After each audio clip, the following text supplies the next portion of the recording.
And we are live. Y'all gotta pardon me. This is a brand new setup for me, and I want to make sure that everything is a-okay. So we gotta work through it together. And thank y'all for being here.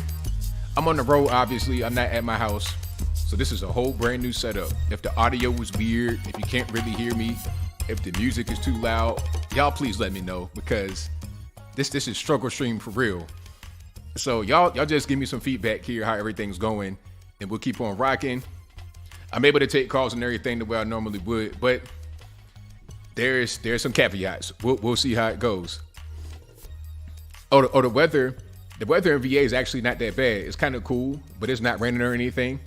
I'm out here in Norfolk chilling. Yeah. They didn't throw me in the gulag. I'm all right.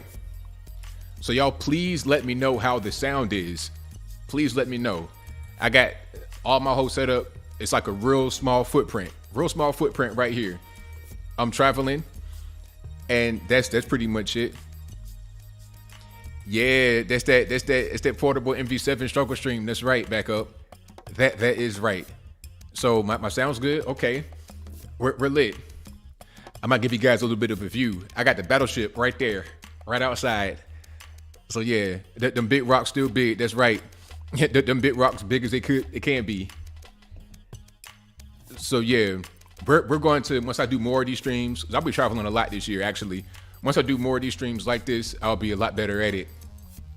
So thank y'all again for being here. You guys are the best audience anywhere on the internet. I couldn't even do my regular intro because I'm on the road and things are just not the same way they normally are. But I will get back to my regular intro. Thank y'all for being here. You guys are the best audience anywhere on the internet. If you enjoyed what you are hearing thus far, if you like the video, share the video, that'll help me out tremendously. Yeah, it's all good. This is for you guys that are wondering, hey ABL, what are you streaming with? What's going on? Before I get to my sponsor, this ain't even the sponsor ad. You see how I love y'all so much? I'm gonna give you some free game that's not even the sponsor. Now, a lot of you guys are wondering, hey man, what do you have on the road? I'm in the hotel room. I have a table. I have about this much space where my setup is. Okay, that's it. That much space. I'm in the Hilton. Yes, I am. I got about this much space, right? So I have a Surface Pro 8. I have the Shure MV7, and I have this mic stand. Oh, let's not make it fall. I got that mic stand right there. So that is my setup. It's pretty clean, pretty easy. And that's just what it is. Easy to transport on a plane. Nothing too major. So that's just what it is. All right. And the Shure mic, yeah, the Shure MV7, Surface Pro 8, and that's it. And the mic stand. That's all. And the camera is the default camera here. I could set it up to where I had an external camera, but that's a little bit too much to carry. You know, that's a little bit too much to carry. And if I wanted to just stream on my phone, I have a mic that hooks up to my iPhone. I got an iPhone and an Android, but this little device right here hooks up to my phone. So if I wanted to record a video or stream using that, I could. But the key thing about using the laptop, I'm in Norfolk, VA. You know, it's like this, two up, two down. Yeah, I'm in Virginia right now. I'm just visiting out here, visiting my family. So yeah, that's just what it is. The Surface Pro is really good. I like it for portable. It's really good. I don't even really hear it because a lot of these laptops, the problem is you hear it and it interferes with your sound. If you got laptop fans going on in the background and you can hear that on your sound while you're recording, it's not a very good thing. But let's go ahead and get to the sponsors. Shout out to me, of course. Shout out to, hold on, we're here. Shout out to ABLmerch.com, of course, ABLmerch.com. Shout out to my website. You can get beanies like this. Look at that. Look at that. I survived the pandemic. If you want to impress your flight attendants, if you want to impress the pilot, if you want to make a statement, get your I survived the pandemic hoodie.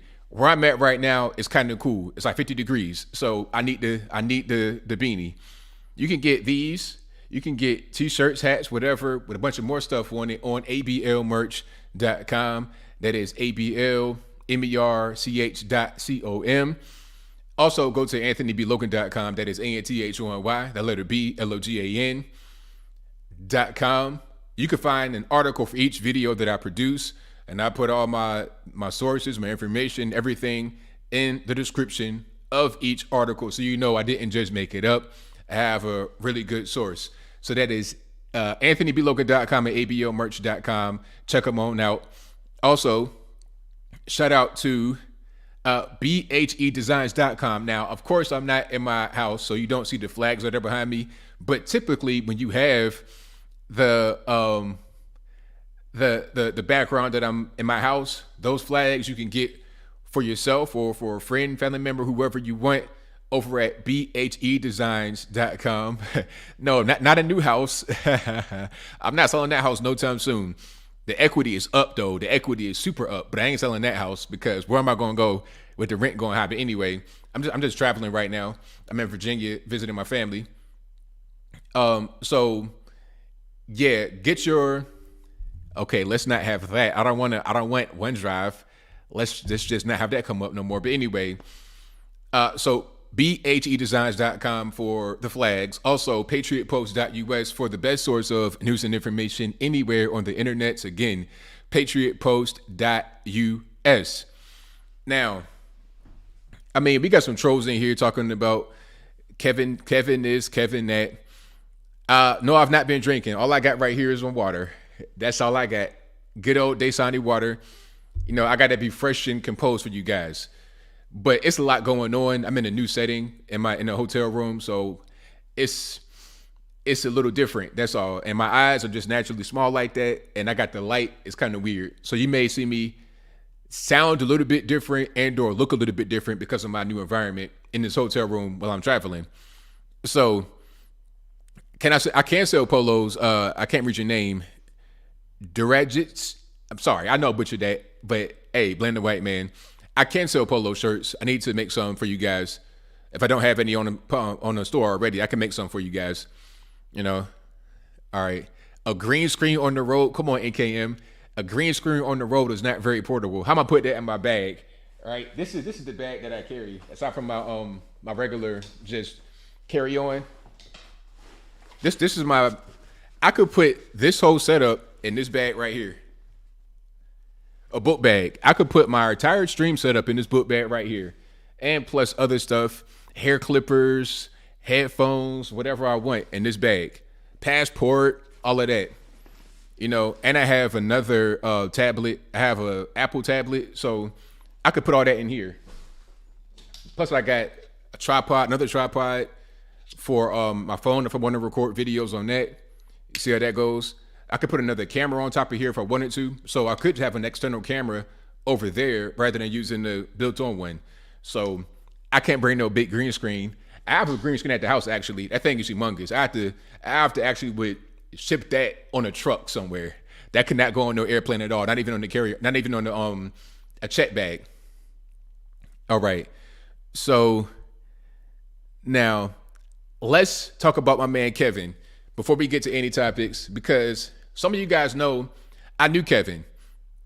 I didn't know him very well. We hadn't met in person, but we had done some shows together. If you guys had been here for a long time, I'm talking about a long time, going back to like, I would say 2017, when I was still in Virginia, when I was still, so this is really kind of symbolic. You know, I'm back right where it started, where me and Kevin started, where all of it started. O'Shea Duke Jackson, Dinah Samir, Phil from the Advice Show. I used to be over on O'Shea's channel all the time doing the panels. A lot of you guys remember those days, the Sunday Rumbles. Remember those?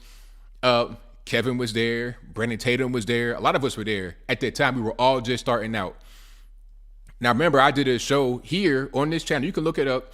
Back in 2017, I was still in VA, little apartment or whatever. I'm like 10 minutes from that spot right now, right where I'm at.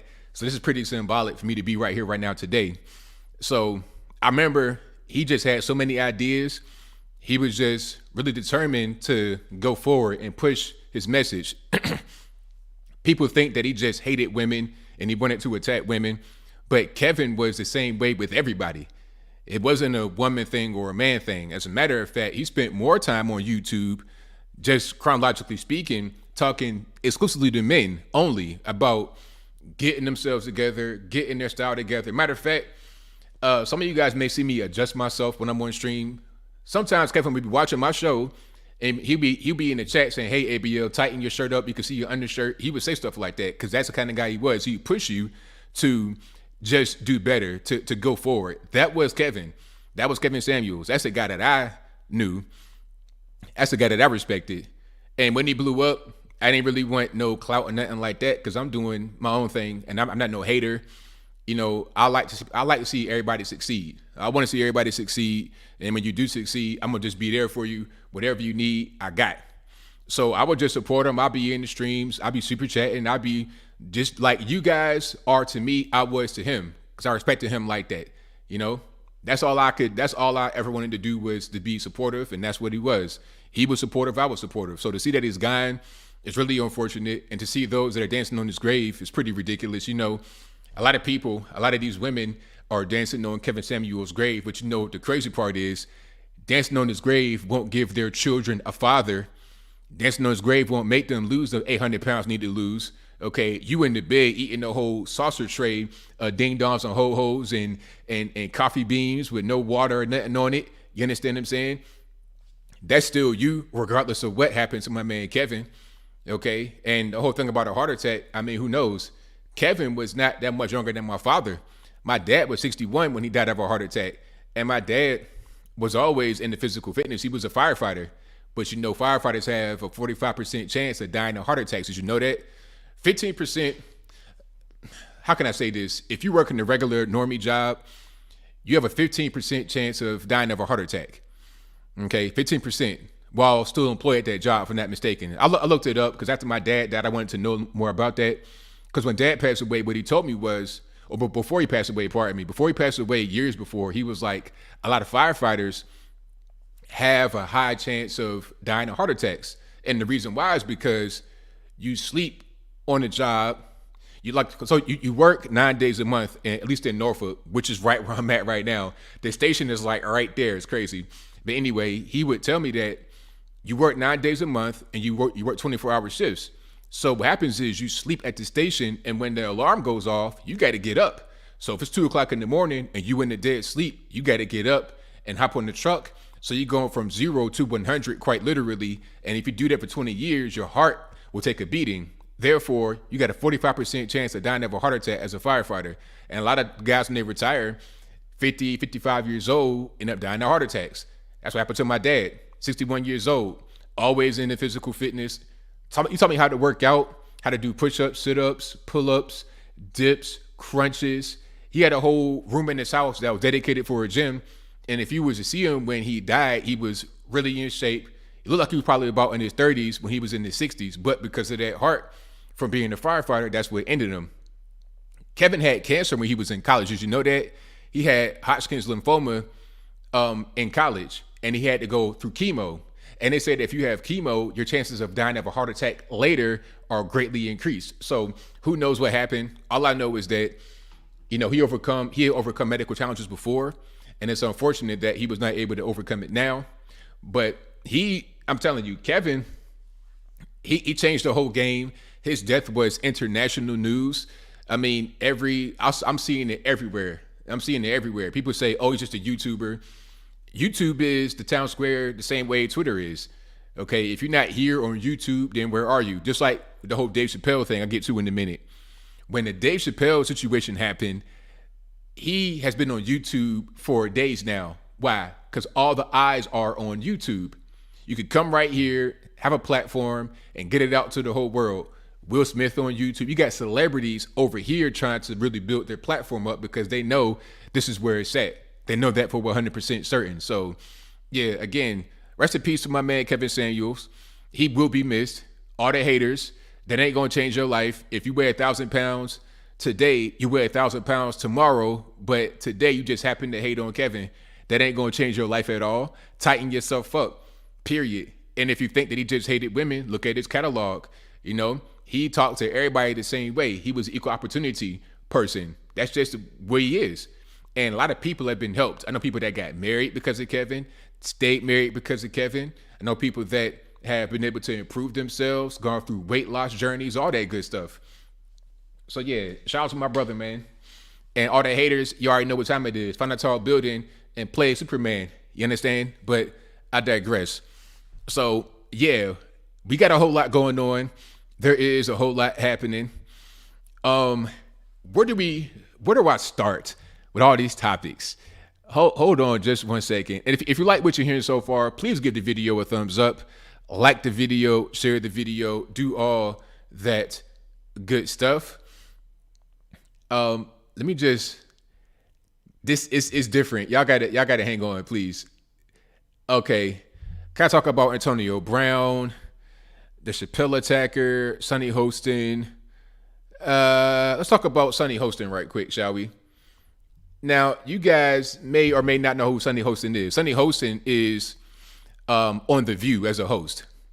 That's a weird name, Sonny Hostin, on a View hosting. But anyway, she's a host of The View, and she was confused about how you could be a black Republican.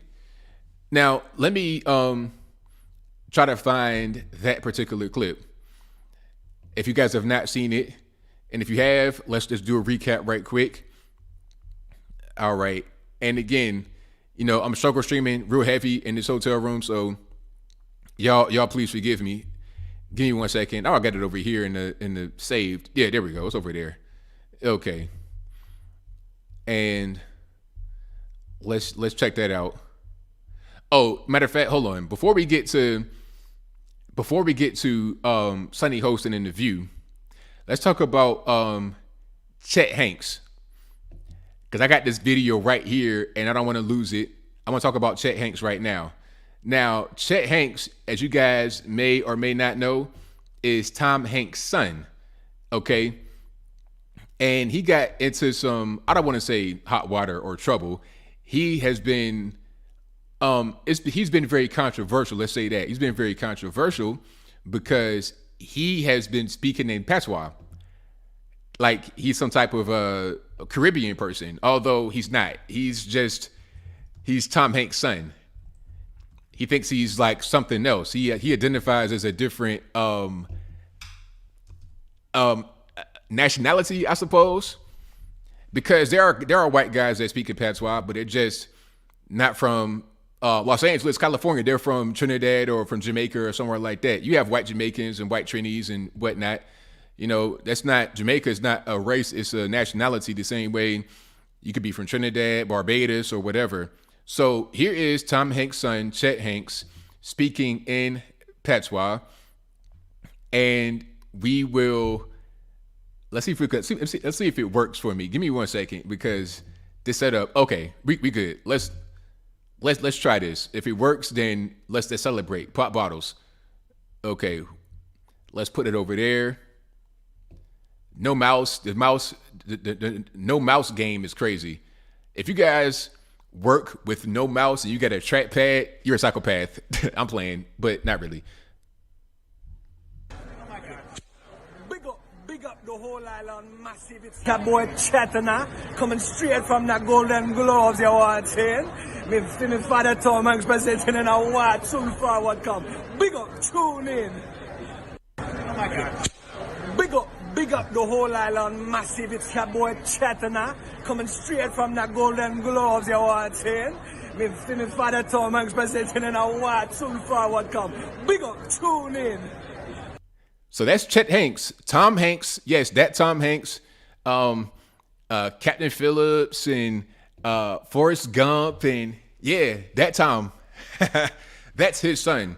So where did Tom Hanks ever? I know Tom Hanks was in the movie where he was on a deserted island, but that island was not Barbados or Trinidad and Tobago.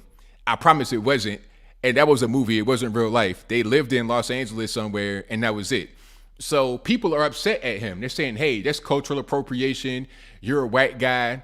You can't talk like that. You didn't grow up like that. All that kind of stuff. The accent, right? That's the whole thing. The patois, the Caribbean sounding accent. People are upset. So there was this show that he appeared on. I think the girl's name is Ziwe. You guys may know who she is. Ziwe. Apparently she's a big influencer, but I've never seen her before. So Castaway, thank you, Michael S. I kind of forgot that name of it. I knew Captain Phillips and Forrest Gump, but Castaway, there you go.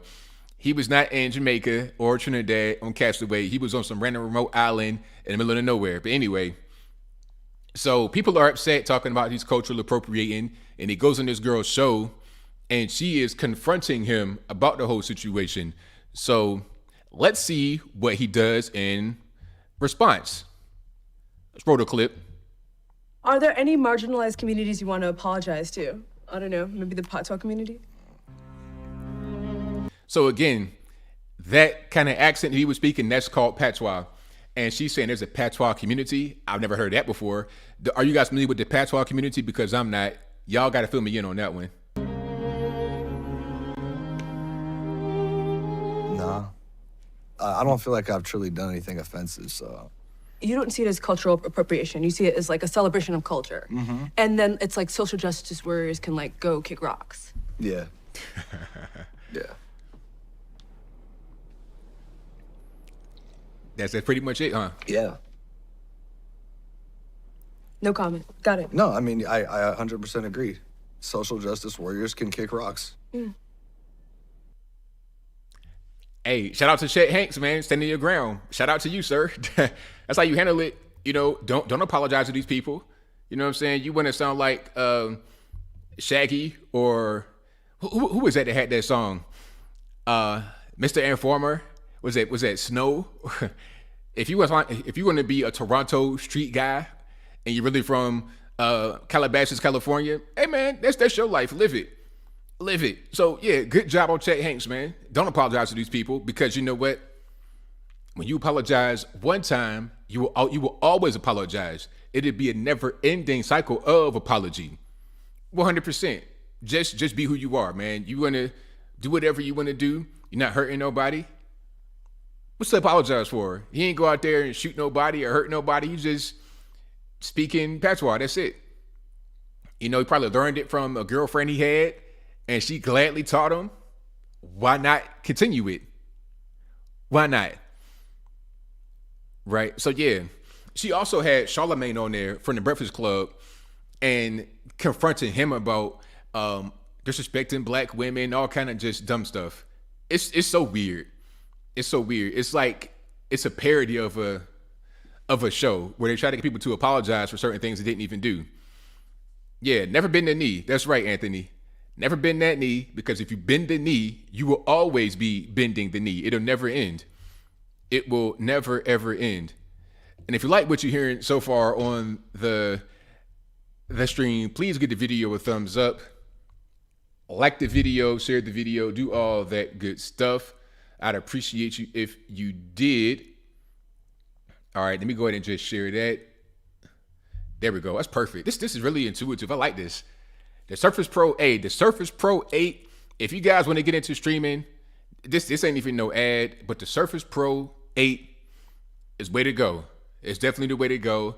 I got my whole setup right here. I'm telling you, it's like this. Microphone, laptop. I'm straight. I'm good. I got all I need. I might want to add like another display on it, but I don't need that right now. I'm cool. I'm good money.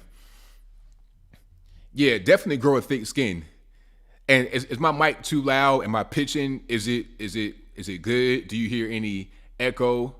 Because I got these hardwood floors. I'm in this hotel. This room is too big. It's ridiculous. Like I'm about to have a business meeting in here or something. It's crazy. All right. I'm in Norfolk. I'm just traveling, visiting my family out here in Virginia. You know. So that's all I'm doing right now. That is all. Am I perfect? Everything sounds good? Good. There we go. Yeah, but no ad, I promise. If I was getting paid for Microsoft, I definitely would tell you. If they cut me a check, I'd be proud to say it. But nah. This is just, people always ask me, I get that question every day. How do you set up a stream? What do I use for equipment? I need to do a video on that, quite frankly, and tell you guys, I'm going to show you guys this setup right here, and then I'm going to show you my home setup. My home setup is really big. This is really small footprint. You could travel with it really easy. Okay, audio is pretty good. Good money. Good money. East Coast from P-Town, from P-City. All right. Pistol City. I might go to Portsmouth tomorrow just to see what's going on. I done heard they done built some stuff up. They kind of built downtown up a little bit, downtown Norfolk up a little bit. But I heard there was a shooting out here where a news reporter got killed. I mean, it's crazy. People, they like to visit Virginia, this little area, but it gets weird sometimes. Sometimes it's really nice, and sometimes it's simply not. All right, so what else we got going on? Oh, Antonio Brown. Now, you guys know who Antonio Brown is, don't you? Antonio Brown, let me just get a picture of him right quick. I'll get a picture of when he was on the, let's do the Patriots. Let's do Antonio Brown and Tom Brady. How about that? So Antonio Brown was a Pittsburgh Steelers wide receiver for about 8 years, from 2010 to 2018. And then he went to the Raiders, and then he went to the Patriots. When he was on the Patriots, he played with Tom Brady, right?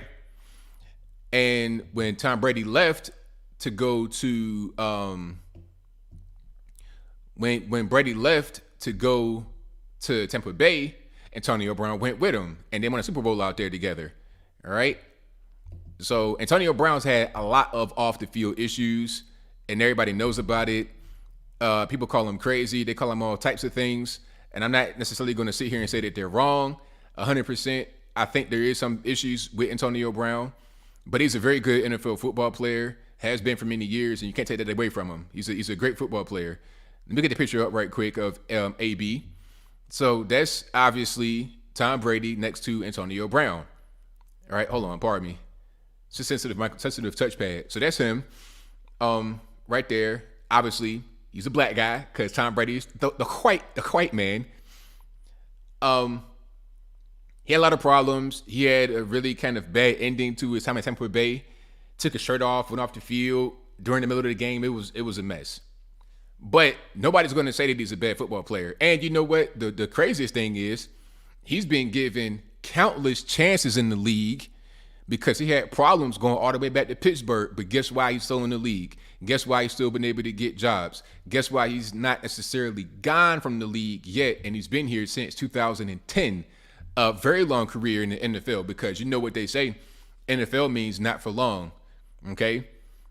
Not for long. It also means no fun league, but not for long. Your average career in the NFL is 3 years, maybe 3.5 years, if you're lucky. But the reason why he's been there so long is because he's talented, he's skilled. His off the field and on the field antics are not overshadowing his on the field skill, period. Colin Kaepernick, on the other hand, does not have that same luxury. His on and off the field antics overpower his on the field skill because he's trash.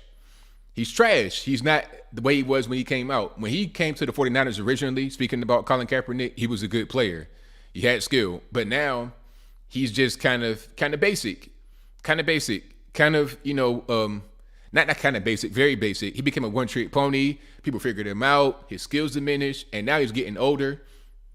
These running quarterbacks don't last long in the league. Dante Culpepper, I think the only guy that lasted for a long time was Michael Vick. And again, another guy that had a lot of problems. Went to the penitentiary for dogfighting for 2 years. In the middle of his career, he went to the penitentiary for 2 years behind dogfighting, and then what? He comes back and he's able to still have some success in the league. Why? Because he's skilled, he's talented. It overrode all the off the field stuff. Even going to the penitentiary didn't stop Michael Vick. So what is Colin Kaepernick's excuse? He says, oh, well, I'm getting blackballed because of my kneeling. No, your kneeling and all that kind of stuff just makes it toxic to have you because you're not that good on the field. If you could be Tom Brady, then you can kneel all you want to. You can kneel before every game and give a whole Black Lives Matter preaching sermon. Who cares? Go out there in the football field and throw me 5 touchdowns and be good money, right? That's how it goes. That's the NFL. You can beat your wife. You can whatever you want to do. Just give me them touchdowns. Give me them good yards. Give me into the playoffs. Win me some rings, and you all be forgiven.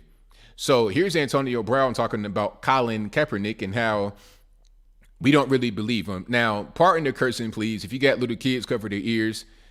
Also, another podcast tip. Now that I'm giving podcast advice, if you're gonna start a podcast, pardon me for touching that, but if you're gonna start a podcast, don't curse or try not to, because what's going to happen is if you have a guy like Antonio Brown on your podcast and you have the media clip it, thus giving you a lot of publicity, you don't want to have every other word censored out. You want to be able to be heard everywhere. So if you're going to curse, keep it to a minimum, because you want to be heard. You want to have your message get out there without all the cursing involved with it. If my podcast, if it just happens to go viral and they want to play me on television, I want you to hear everything, not just a part of it. You're giving them the ammunition to censor you, which is it defeats the whole purpose of a podcast. A podcast is a place where you don't get censored, not where you censor yourself. But anyway, it's like we see if shit go wrong on the politics side, you can get fucked up, right? Like we all watched the Colin Kaepernick shit. Everybody's seen it. We seen how it happened, and it was just like the politics. What happened to Kaepernick? Me personally, I feel like because he was kneeling, he was doing shit that people didn't like, and then it was like, we ain't gonna pick him up no more because we didn't like that. That's what it felt like for me. But they gave him the money and they gave him the commercial. They gave him the documentary. What you mean after that? Yeah. But he didn't get back in the league though. That's why they gave him the other thing. As a compensation. He took the deal. We don't feel sorry for you. You took the deal. Yeah. Fuck out of here. Oh, Kaepernick, man, you on fucking Nike, man. Yeah. Fuck out of here. You don't feel, so he good? You think he good? Cause hell I was yeah, thinking he good. But you know the nigga want to get back in the league, nah, bro. He don't want to play, man. He was trash, everything. He was trash? Yeah. I don't know about trash. He was alright. Come on, AB. Man, listen, he man. Was alright, AB. Kaepernick did all that and took the money and then got the commercials. We don't see Kaepernick outside. Where he at? I ain't never seen him outside. I never seen him outside. All right, so like, don't even say. I see him throwing the ball, trying to get back in though. Yeah, but he already took the money. All that's cap. Like, we ain't respecting that, bro. You took the money, the commercials. Yeah. We don't see you outside. We don't see him in the hood. He don't do nothing. Like, we cool, but not. So I mean, one thing that AB's saying here. You don't see Kaepernick ever. You never see him. All you do is hear about him complaining about not being able to get in the league. But he's a hypocrite because, okay, on one breath you say, I can't get in the league. They're blackballing me. On the other end, you say, the league is a slave plantation. The combine is a slave auction. So which is it? Do you want to be in the league or do you not want to be in the league? If you do want to be in the league, then why would you want to be in a league where you think it's a slave auction? You think that it's you think it's slavery. Why would you want to be involved with that? If you want to be this freedom fighter, all this, that, and the third, then what are we talking about? Also, Colin Kaepernick, at this particular point in time, you are a salesman. Okay, you are the equivalent almost to a used car salesman. That's what you do right now, sir. Okay, because every time I see you talking about endorsing some product. I see you on commercials for random stationary bikes, Ben & Jerry's ice cream, Nike. You are a salesman. You have no need to actually go out there and play NFL football for what? Why? There's no purpose. None whatsoever. So nah, I'm not feeling Kaepernick. And of course, a lot of you guys aren't either. But I see the hypocrisy. And what AB is saying right here is right. But people think that he shouldn't say it. I'm not really sure why. In the real sense, I'm not really sure why, because what he's saying here is 100% correct. Let me see what else he says here, and we keep it rocking and rolling. Nah, we ain't even saying Kaepernick. He not even from the hood. He don't even been in the trenches. Yeah. Like, we like Kaepernick and all, but like we ain't really on that. So as black people, we need to get that clear, because like when we have moments, ain't nobody giving us nothing. You know what I'm saying? So he took the hand out. So he got to take the man route and like take responsibility for that. Right. We ain't saying all that. What he did he built a foundation. What I'm saying? A foundation, I think. What it do though? So he got the foundation, but what's he doing with the foundation? It's like the Black Lives Matter Global Network Foundation. What are they doing with it though? Aside from enriching themselves, we know they're getting money with the foundation. We know that they are. Built a nice little real estate portfolio worth about $10 million on the low end, including the $6 million estate where they filmed one YouTube video in front of and say, oh, well, that's our production house. You filmed one video in front of it with the members of BLM, the founders of it, and you want to call that a production house? Kaepernick's doing the exact same thing, just getting money, talking about, well, I'm a activist, all this, that, and the third. If that's what you are, then I can't tell. I cannot tell whatsoever. So yeah, shout out to AB for keeping it all the way real. And thank you guys for being here. If you like what you heard so far, please give the video a thumbs up, like the video, share the video, do all that good stuff. And I feel like there's a lot more guys in the league that feel the same way AB feels, but they don't want to say anything because they don't want to be accused of something that they are not. They don't want to be accused of, something, Uncle Tom, all that kind of, the typical stuff you get accused of. But I think as culture changes, more people start to realize what's going on with that guy, with Colin Kaepernick and other people, they may begin to not fear that anymore. Okay, people might want to call AB crazy, all this and that and the third, and I'm not going to sit here and say he doesn't have any problems. He does have problems, but what I will say is that he's making a whole lot of sense to me right there in that clip. Okay, he may do some things that are kind of off the wall occasionally, but right there he made all the sense in the world. He made all the sense in the world. All right. Yeah, the race hustling is crazy. The race hustling is real. It's the industry. It's the whole industry, and it sows division because people believe in that stuff. Because at a certain point, to have a race hoaxing or hustler industry, you have to have people that believe in it. It can't just be something that's imaginary necessarily, unless people just know it's fake and still participate, like the Easter Bunny or something like that. You understand what I'm saying? Or the Tooth Fairy. If you got little kids watching, this ain't the time. But there are certain little things that aren't real that we believe in as children, and adults know that it's not real. But you play along because they're kids, right? If your little boy thinks that he's 3 years old and thinks it's a Power Ranger, all right, that's fine. Go Mighty Morphin, do all that. You understand what I'm saying? We know it's not real, but they just let them have their imagination. But when it comes to talking about stuff like, oh, you know what? I'm a girl now. Whoa, wait just a minute, little Grayson. Wait a minute, sir. I'm not gonna be putting you in hormone blockers and puberty blockers and stuff like that. And if your teacher, Madam Zir, ill, whatever kind of alien, what's Kal-El, Superman, whatever kind of weird alien name your teacher has, better not tell you one thing about sexuality or any kind of gross stuff like that. If you think that you are a blanket because you like blankets, all right, cool, bet. That's great. Have fun, son. Have fun with that blanket right there. You think you're a box? Okay, have fun with the box. Have fun with the cardboard. But I'm not going to, facilitate no type of sex change operation or no weird stuff like that. That's not going down. Not at all. We got boundaries in this house, right? Okay, you can think you're Superman, but you're not going to the top of the roof and taking the skydive off. You're not going to do that, little boy, because you're not going to make it, okay? I'm going to play along to a certain extent, and that's just what it is, right? So thank y'all again for being here. Definitely appreciate you guys. If you guys enjoy what you're hearing so far, please give the video a thumbs up, like the video, share the video, do all that good stuff. Now, I have not seen that movie, 2,000 Mules, but I plan on it. Now, is that movie in theaters? I'm gonna tell you this. I've seen all of Dinesh D'Souza's movies in the theater. I saw Hillary's America in the theater by myself, like 100% by myself. There was nobody there but me. It was like the last show, like 12 midnight, and it was a good show.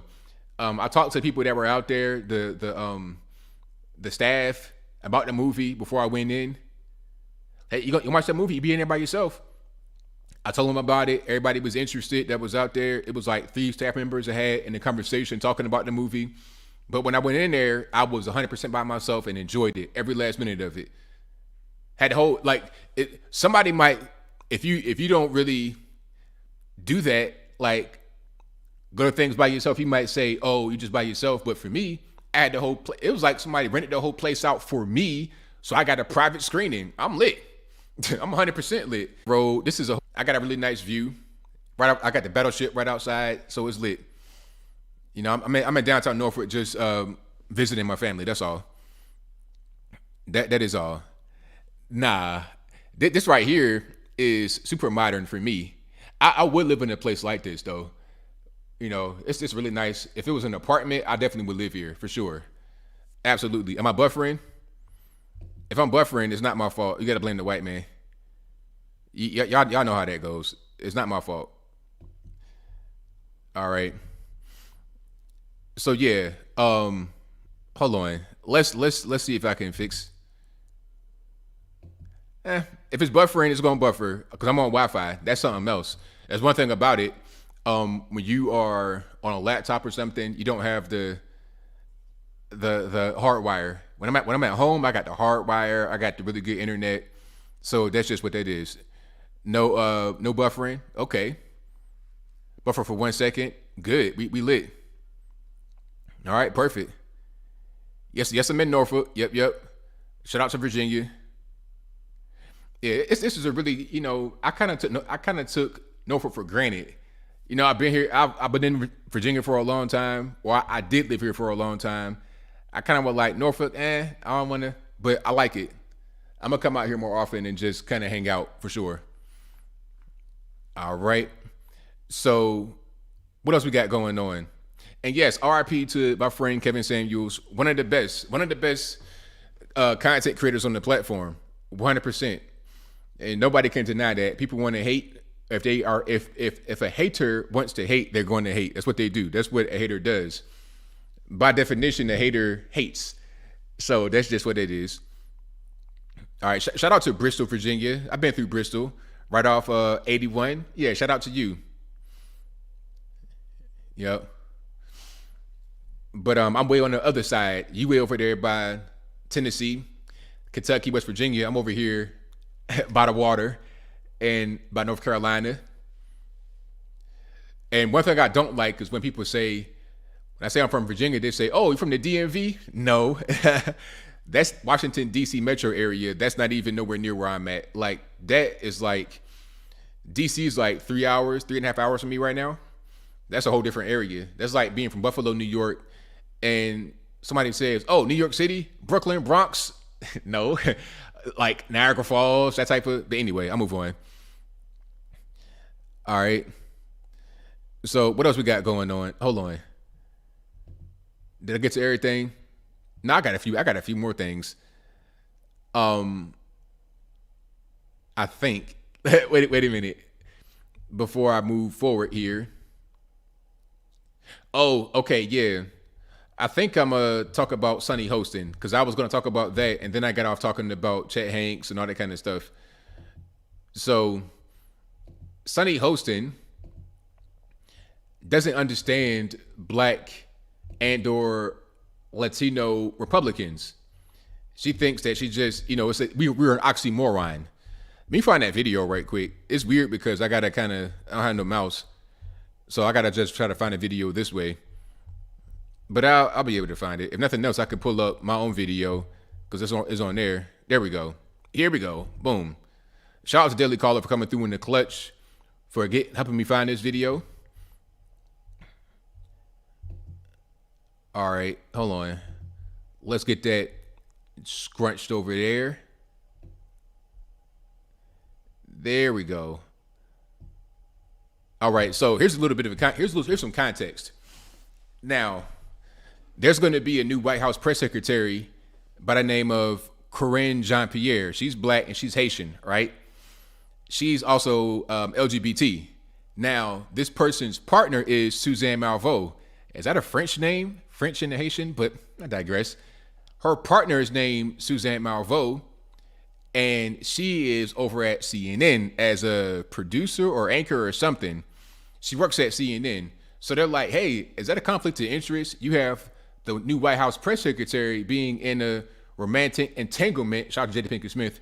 You got her in a romantic entanglement with a CNN worker, a CNN employee, whatever you want to label her as.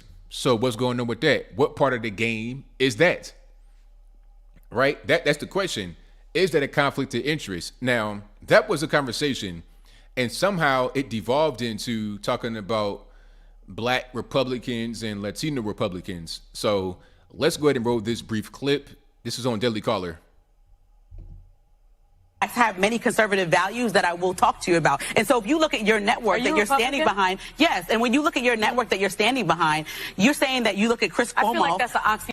So hold on, let's go back up a little bit. So she's talking about the network you stand behind because they, I guess, were defending CNN, and she brought up Chris Cuomo because remember Chris Cuomo was over at CNN when his brother Andrew Cuomo was the governor of New York. Another conflict of interest, a big one because remember, Chris was trying to hide stories and all that kind of stuff. You see why it's a conflict of interest, and it's the same network, CNN. So you got the same thing going on now, right? That's how that goes. But let's back up a little bit so you get to hear the full context of why she said the whole oxymoron thing. That you're standing behind, yes, and when you look at your network that you're standing behind, you're saying that you look at Chris Cuomo. I feel like that's an oxymoron, a Black Republican. You feel like it's an oxymoron? I do. Why? Your friend right here is a Republican. We had this conversation many times. You do, and you say you feel like it's an oxymoron that you're Catholic, but you also are pro-life. I don't understand either. No, you don't understand yourself. Then you have disagreements. I understand myself. I don't understand either. But it's not a personal conversation. Yeah. We're going. I don't like. We're having. Attacking your own co-host at the same time because Ana Navarro identifies as Republican. She's clearly not. I mean, she could be Republican, but if you were to define a rhino in a dictionary, and please, no pun intended, I'm not making a fat joke. I promise I'm not. But if you were to define a rhino in a dictionary, it would be Miss Ana Navarro, Republican in name only, RINO. You identify as Republican, but everything you say is super liberal. Okay, so that's the whole thing going on here.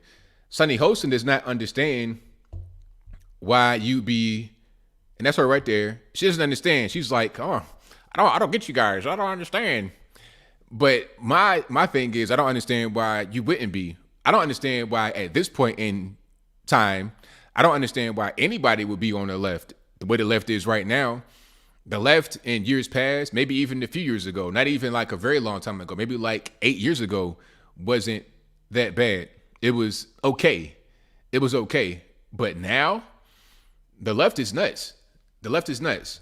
And I'm not even saying that I would be on the left 8 years ago. So don't misunderstand me, but they weren't as bad as what they are right now. I could disagree with the left years ago and it not be this bloodbath the way it is now. Because it's getting just kind of ridiculous. It really is. Right? So, I mean, I don't see why anybody would be on the left at this point, the way that they have gone. They've gone all the way far to the left, and if you're not far to the left with them, then you're considered to be just not really on the same page. You got all this transgender stuff, trying to groom children. Why would anybody be in favor of that? I don't really understand how that would make any sense. But here we are. Here we are. Nobody really should be on that side right now. Maybe when they kind of get it back together and become more sensible, then it makes sense. There's a lot of refugees from the left who were just happen to be on the right. People like Bill Maher. I consider Bill Maher to be a liberal and not really apologetic about being a liberal.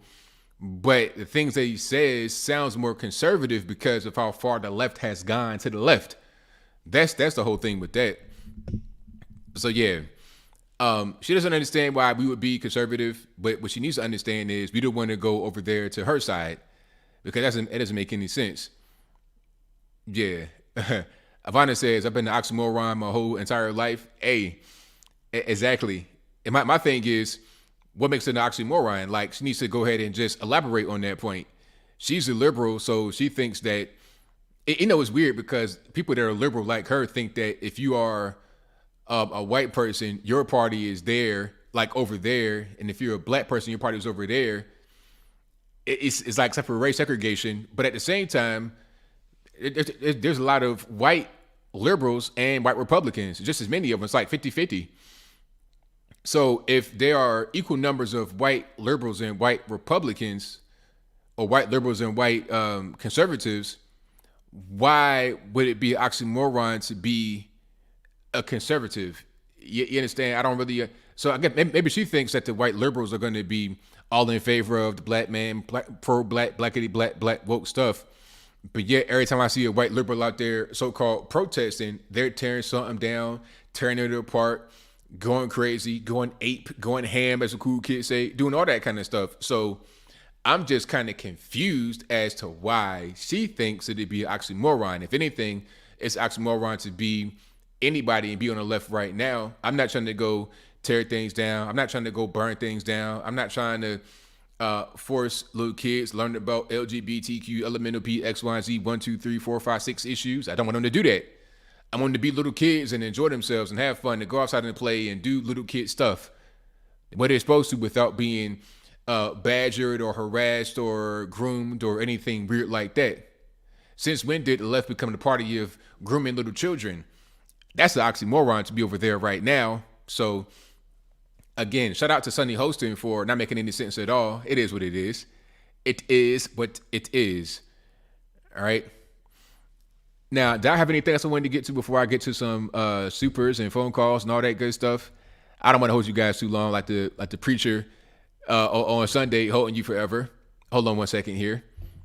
Did I get to, okay, the Chappelle attacker? Oh, okay, the Chappelle attacker. So you guys have heard about the Chappelle attacker, right? So the Chappelle attacker, they beat that guy like he stole something. They beat that guy like they beat that guy senseless, man. I'm talking about they stupefy him. They stupefy that guy, man. His arm is no longer in use. The arm is no longer in use, man. I promise you it's not. It's no longer useful. Okay. Let me see. Where do I start? So the guy gets on stage. He's 23 years old. He's from Los Angeles. His family says he has mental health problems. He's, been doing weird things like that before. He goes on stage and attacks Dave Chappelle. And he proceeds to get the beating of his life. His arm was looking like chop suey mixed with some pancit Filipino noodles. I'm talking about, you got an udon noodle. That whole, you can't do that. The shoulder was off the bone like some ribs at a barbecue. You take them ribs and they fall straight off the bone. That was his shoulder. His shoulder was completely through. Rotator cuff, shoulder, elbow, wrist, not femur. Your forearm, your bicep, all of that was toast. Toast. No more good. And some people say, oh, that's too much ABL. They beat him senseless. No. Because you got to understand, you can't just go on stage and attack somebody. Dave Chappelle, if you attack, now I understand that's a big comparison, but just hang with me. If you try to attack a president and you touch him, oh, the guys that's like this, standing like this with their suit jackets, you know what they're doing that. They got the pistol, the mini tech, they got that right there, ready for action. So as soon as you got a line, you toast. You fish food at that particular point. You worm food at that point. So don't do it. Okay? Don't do it. You're going to get stomped out. You're going to get hurt doing something like that. And the best way to avoid all of that, keep your hands to yourself. Don't attack people. Dave's on stage, minding his business, telling jokes, wrapping up his show, and you get out of your seat and then try to attack that man. You had it coming. That's your fault, 100%. And on top of that, there won't be any punishment for the guy. So there's got to be a deterrent. If I can't whoop you, if you're not going to get locked up, if it's not going to be a jail sentence, then what am I to do to prevent it from going on again? Heather Mcdonald, remember her? Heather Mcdonald was a comedian, and she fell out on stage after she had gotten the shot. Remember, she got the shot and she fell out, cracked her skull. It was crazy. But anyway, she came out and said that it's ridiculous that they're not going to prosecute the guy because she does not roll with an entourage of 10 quote unquote strapping guys to handle somebody like that. So if she's out there by herself telling jokes and some guy gets on stage, she's totally vulnerable. 100% vulnerable. He could pretty much do whatever at that point. He could actually kill her on stage. You understand? So this is a serious thing. You have to stop this stuff right now. You got to nip it in the bud. Stop it right now. And the reason why it's happening more and to big celebrities is because of Will Smith. Will Smith did what he did, standing ovation. Everybody loved him. Everybody was crying with him, all this, that, and the third. They gave him an award, the top award you can get at the Oscars, Best Actor. They gave him an award. They clapped for him. They hugged him. They cried. They kissed him. They did all that. He partied afterwards with he's at a party like this with his Oscar. Like, so you just slapped Chris Rock on stage. You need to be in jail right now, sir. That's assault. It was a fake gun with a pocket knife, like a flipper pocket knife. So it was a knife with a fake gun in his bag. Now, the reason why he didn't get any kind of prosecution for a felony is because they said the weapon was in the bag and he didn't have it when he went on stage to attack Dave Chappelle. But here's my point of view. If you bring the weapon up to where Dave Chappelle is, or like if you bring the weapon to the show and you get through security with that, you had the intentions on possibly using that against him. There's an intent there. You went on stage and you did what you did. You got a song about the guy that you wrote 2 years ago. You have mental issues already, so you know what you were doing. There was intent there, 100% certain. But no felony charges, and you know that Los Angeles County, they're soft on crime. They're not going to prosecute anything. So once it get kicked down to the municipal court in Los Angeles, the city, there won't be any punishment. Oh, it's overcrowding in their jails and the virus and that. No punishment. He's in jail right now, but he'll be out soon. I think by the 20th, he'll be out. So you might get 2 weeks in jail. And he's homeless, so he gets 2 or 3 weeks of your taxpayer money, Californians. 3 hots in the cot, and he'll be right back on the streets to do whatever he wants. To go resume his illustrious crack smoking career, to put some more leaves in his hair, to do whatever he wants. Is that justice? Is that going to deter him from doing something else like that? You got to have deterrence. I'm not saying send him up the river for his whole life, but there's got to be some kind of punishment. You go to a comedy show with a knife that appears to be a gun, and you attack Dave Chappelle on stage, and there's no punishment, but 3 weeks in jail and that's it, awaiting trial, and then once you get convicted, you get sent home because they're not going to really do anything to you, slap on the wrist. It's dumb. It's totally dumb. Hey, he's homeless. Go right back to your cardboard box, sir. Matter of fact, you in LA, go right back to your Fashion Nova tent. Go right back to your Amazon purchase, Chinese manufactured tent. Smoke some more crack and keep your hands to yourself next time so you won't get your arm broken. That arm, I don't know what they're gonna do with that arm, man. Just go ahead and throw the whole arm away, man. Because what you gonna do to fix it? Man, you gonna have to be on some narcotics for real. I mean, and if you already smoke fentanyl, you probably got a tolerance. Just cut that whole thing off, man. That's no more good. That's completely just finished. So yeah, and he should go do some time because again, if there's no punishment, then the message is you could do whatever you want to a Dave Chappelle or any other comedian, and there won't be any punishment. Not in Los Angeles. But I tell you what I want to hear. I want to hear that whole DVD. Yes, I do want to hear the whole DVD. I want to hear not DVD. I'm old school. I want to hear that whole special on Netflix. Yes, I do. I want to see the fight. I want to hear the after remarks. And if you guys were here when I saw some of the remarks live, oh man, I watch that clip and crack up laughing every single time. Oh man, that was crazy. I was caught totally off guard. But that's why Dave is the GOAT. That's why he's the best comedian that I've ever seen. You guys may feel differently about who's the best comedian ever. I think it's Dave Chappelle. From all his specials, the Chappelle Show, his comedic timing, everything. Just what he's doing for society right now. And the funny part is that I don't like all of what he says on the political side of it. But just comedy, just being funny, there's very few that have done as much as he has done. Okay, the Chappelle Show by itself right there. I mean, the Chappelle Show better than SNL. I don't see anything better than the Chappelle Show. I don't really see too much that can really top that. Iconic scenes. Rick James, F Your Couch. What from SNL, like, you got to go to Chris Farley or somebody like that to think about some things that really stick with you. You be in the van down by the stuff like that really sticks with you. Chappelle, same kind of way. So yeah, R.I.P. to my man Chris Farley. I love him too. He was hilarious.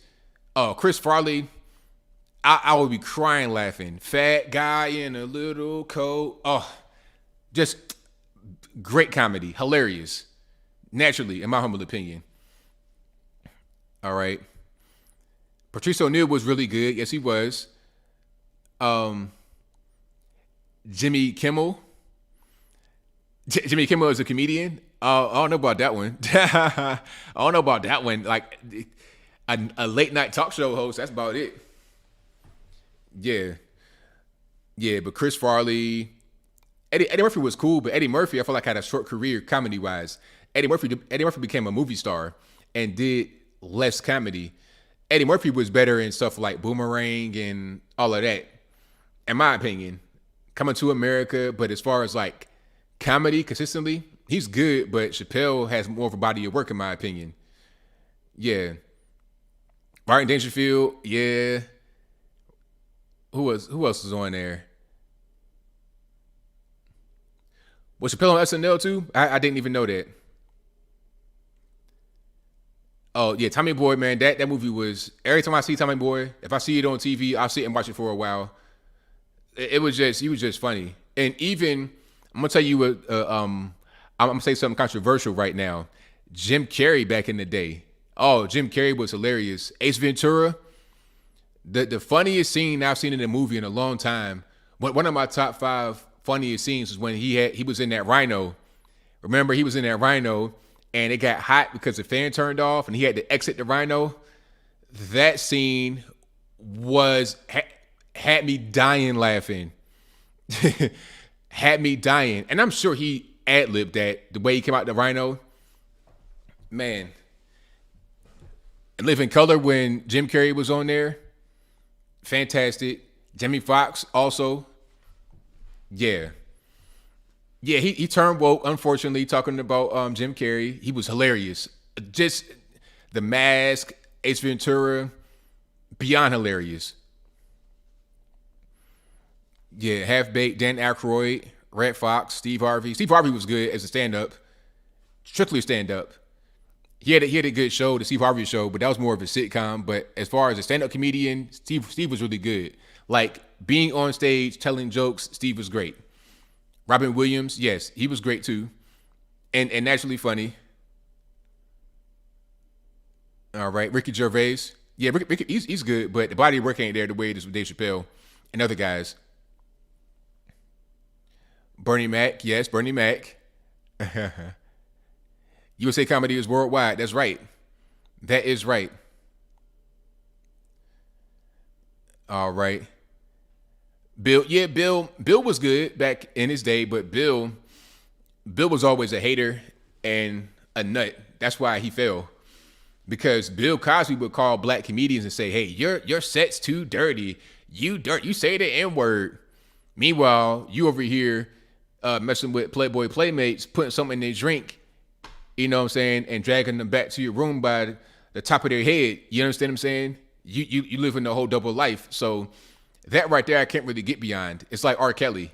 You understand? It's like, step in the name of, oh, you did that? Okay, I can't really get jiggy with your songs anymore. Somebody said, great female comedians. I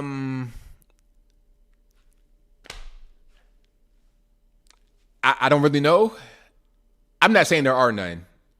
I just don't know right now. That's all. I don't know. Amy Schumer. Nah, let's not. Amy Schumer destroyed Netflix. The whole platform. Oh, Joan Rivers. Yeah, I like Joan Rivers. She was funny. Oh, Roseanne. Oh, I almost forgot about Roseanne. Roseanne is great. Roseanne Barr is an excellent comedian. 100%. And I love that show. It's unfortunate that they had to cancel the show when she had a little controversy. But Roseanne Barr was brilliant. Monique, no.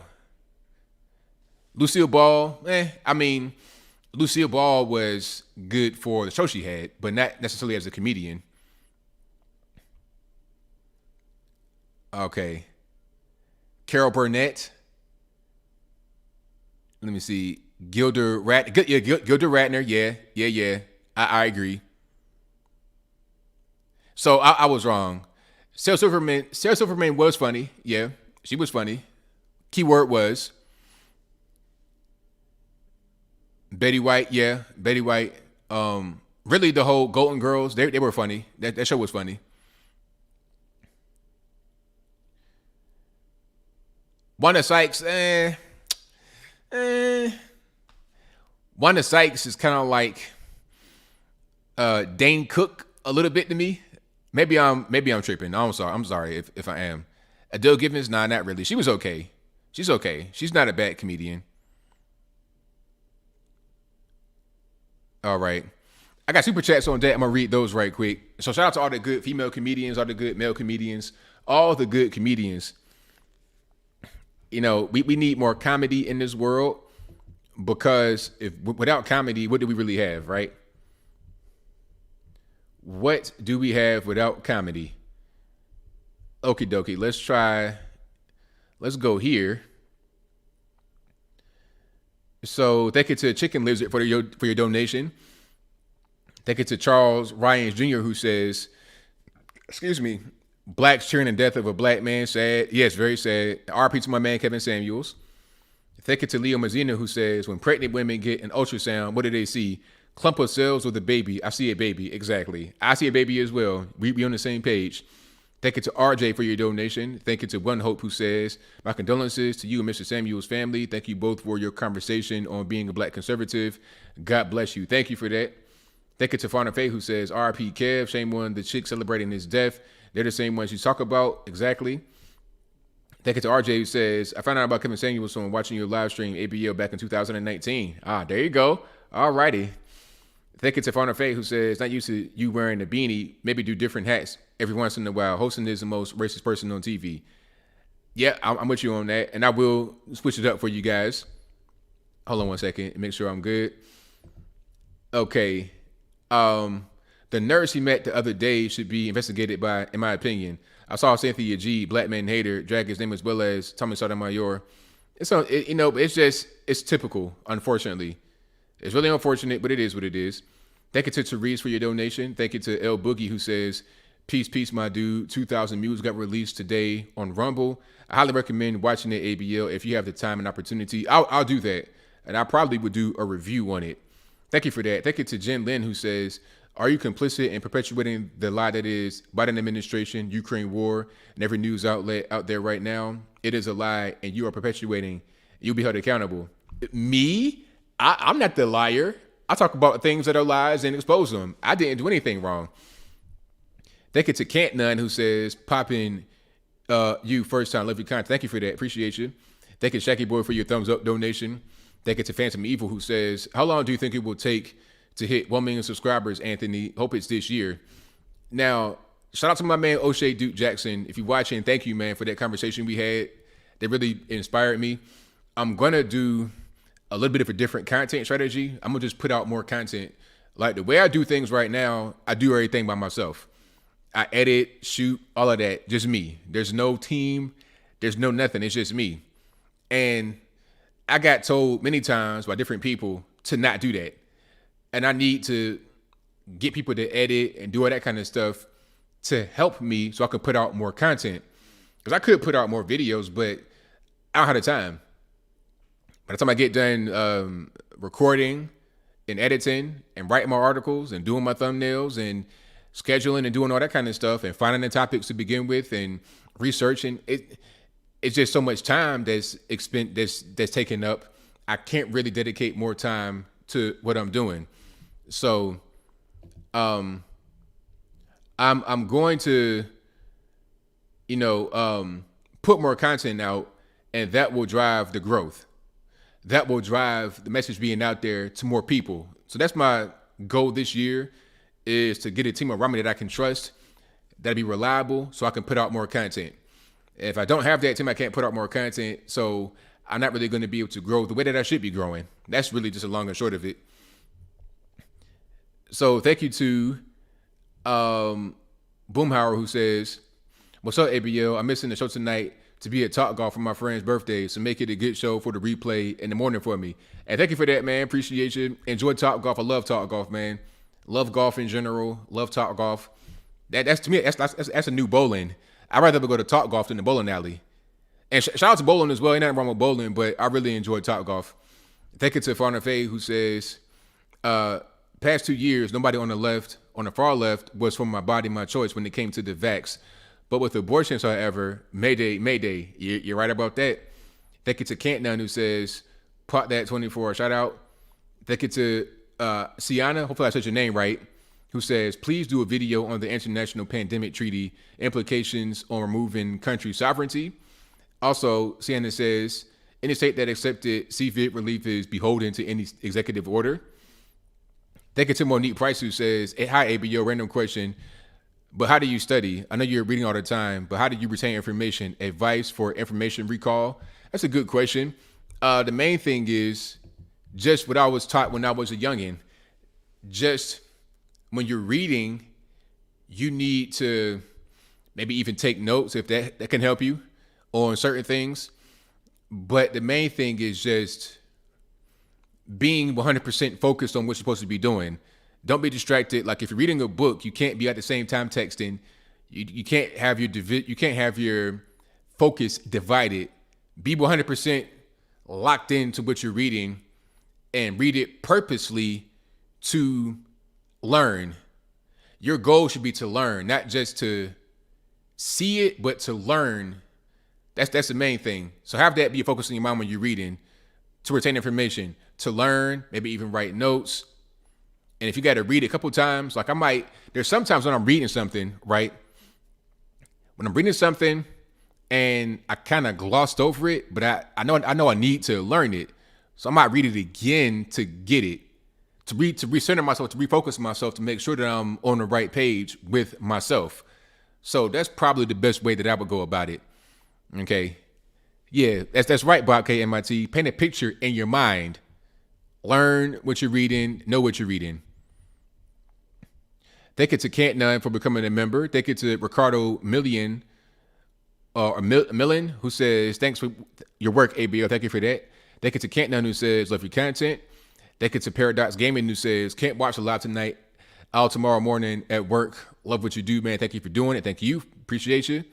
Thank you to K-Dub from the future, who says, for the last 2 years, it's been CK's Colin Kaepernick's only job, constantly being in a state of saying he wants to get back into the league while sabotaging every possibility of doing so under the guise of conveniently ambiguous justice, money, facts.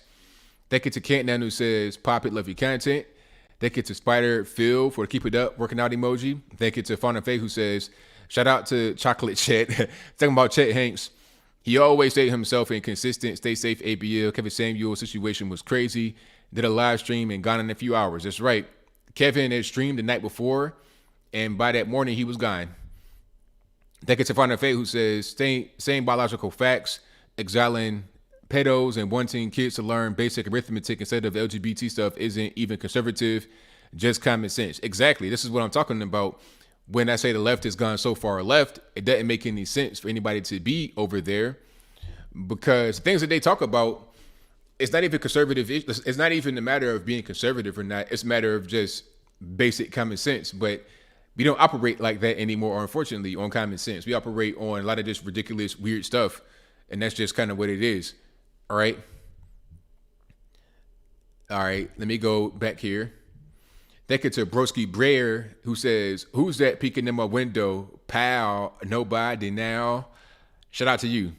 Thank you to I, who says, oh, and I, escape your escape, says, I wonder if people will care less about criminals. Good question. There's another one here. Let me see if I can get to it. For some reason, they won't let me scroll all the way down. That's weird. I'm gonna try to get to that though. I think this is K-Dub from the future. Let me see if I can zoom. Yeah, there we go. K-Dub from the future says, been waiting on Jim Carrey, quote, 3 darts is too much, unquote, jab me for over a year now. Oh, yes. I need that. I need that. Because wasn't that also Ace Ventura where he was getting hit with the train darts? Hold on. I ain't going to play the audio. I mean, I won't play the video. I'll just play the audio because they will strike me on that one.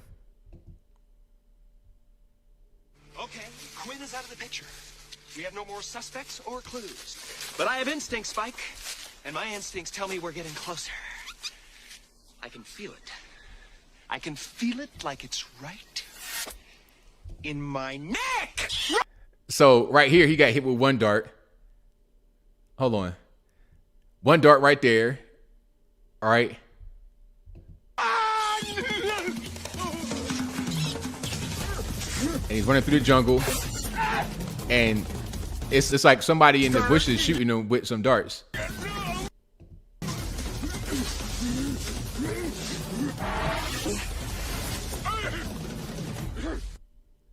And right here, he's realizing he has a whole body full of darts.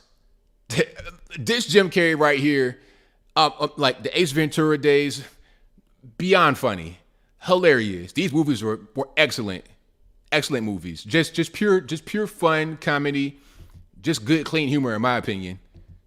3 darts is too much.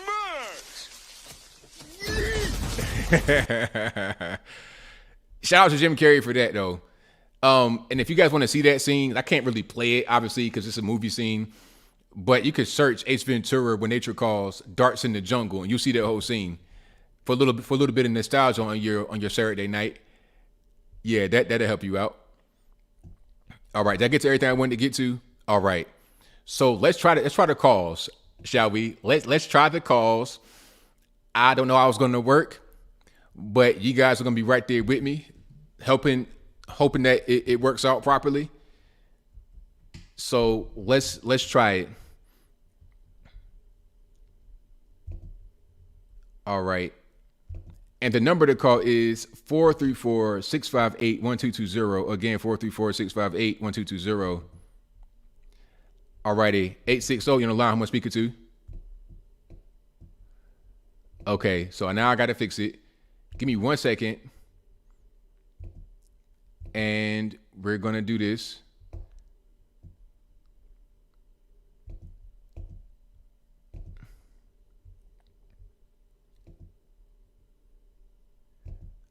Can you hear me? 860? All right, hold on 1 second. Let me make sure. It might be me that I can't hear. And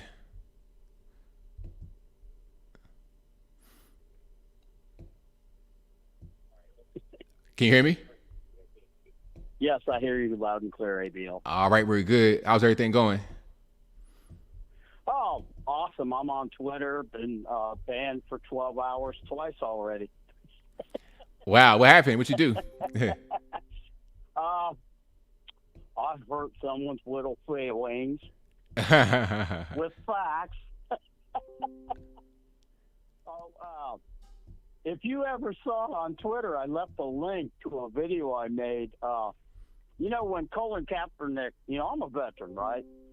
And when Colin Kaepernick started kneeling during the national anthem, that really made me mad and offended me. But, as an American, he has a right to do that. He'd never get away with it in any other country kneeling at a sporting event during the national anthem.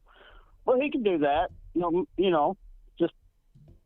but being a conservative, being raised, by my dad, 22 years in the Navy, you got to empathize with the other person, understand where they're coming from, try to find some common ground, right? That's right. Well, I finally figured out what common ground I have with Colin Kaepernick. All right, what's that? We both suck at playing football. Well, there you go. That's a good common ground right there. Yeah. So anyway, of course, I don't have his talent for grifting money. Of course, I can't lie or be false. Like you. You got to be straightforward, straight up. Represent your father's name. That's right. But yeah, I got this picture of my son when he was like 4.5, 5 years old, and he's snorkeling because I taught him how to snorkel. You know, anybody wants to teach your kids how to snorkel, the best thing in the world are those arm floaties that are foam that snap on. They go across the chest and around the arms, and they're U.S. Coast Guard approved. But when you're teaching your kids how to snorkel, you flip it around backwards. And that way they can just cruise on top of the water and have the time of their life. So when we go to the Philippines, because my wife's Filipino, so I know all about Filipino cuisine, lumpia, all that. Ah, yeah. Spring rolls. Oh, my God, yes, my wife. Oh, she can make a big old tray of those and they'll disappear. But I'm getting fat just thinking about it. But we go to Oslo and ABL. Take your wife once the world settles down, hopefully. Take your wife to the Philippines. You will never find a more accepting, beautiful, very safe country to be in. Very welcoming, opening, friendly. But go to Oslo. You can snorkel with the whale sharks. And so I got this picture of my son snorkeling. And right behind him is this great big mouth of the open mouth of this whale shark in the picture. And I said, abortion? This is the meme. Abortion? Well, okay, yeah, but it's more fun to feed him to a whale shark. But whale sharks can't swallow anything larger than a soda can. Most people don't know that. Oh, wow. But, yeah, so I posted that. I posted pictures up like that, you know. And then all these pro-abortion people. I'll close with this. This is what I write. I fully support a liberal Democrat's right to go get an abortion for two reasons. First of all, the more of you that get abortions, the sooner you'll go extinct. Second of all, Democrats can't be trusted around children. And I'll leave you with that, ABL. Love you, brother. Oh, which battleship's out there? I'm not even really sure. I have to look it up. I think it's I think it's a Wisconsin, but don't quote me on that. I don't know. I know the Missouri's in Hawaii, the New Jersey's in Camden, New Jersey, the Iowa's in Long Beach. So you may be right. Anyhow, yeah, my dad did 19 and a half years out of Norfolk, Virginia. I was born there and grew up a Navy brat. And God bless you, ABL. You have a good night, and God bless your fans. Y'all take care. Bye. Thank you for the call. Appreciate it.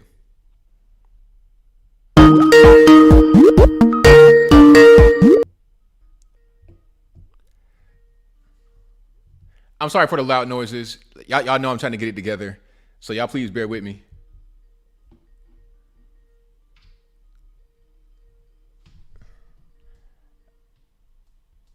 I'm going to fix it.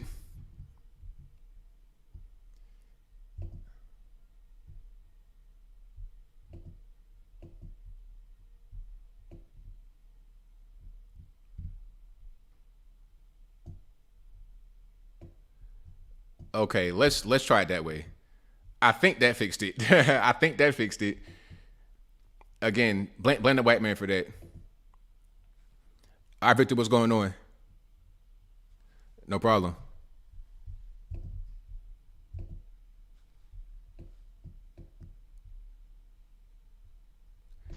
Yeah, it's crazy what they're doing about Kevin, man. Like, it shouldn't be doing that, but people are going to be people, I suppose.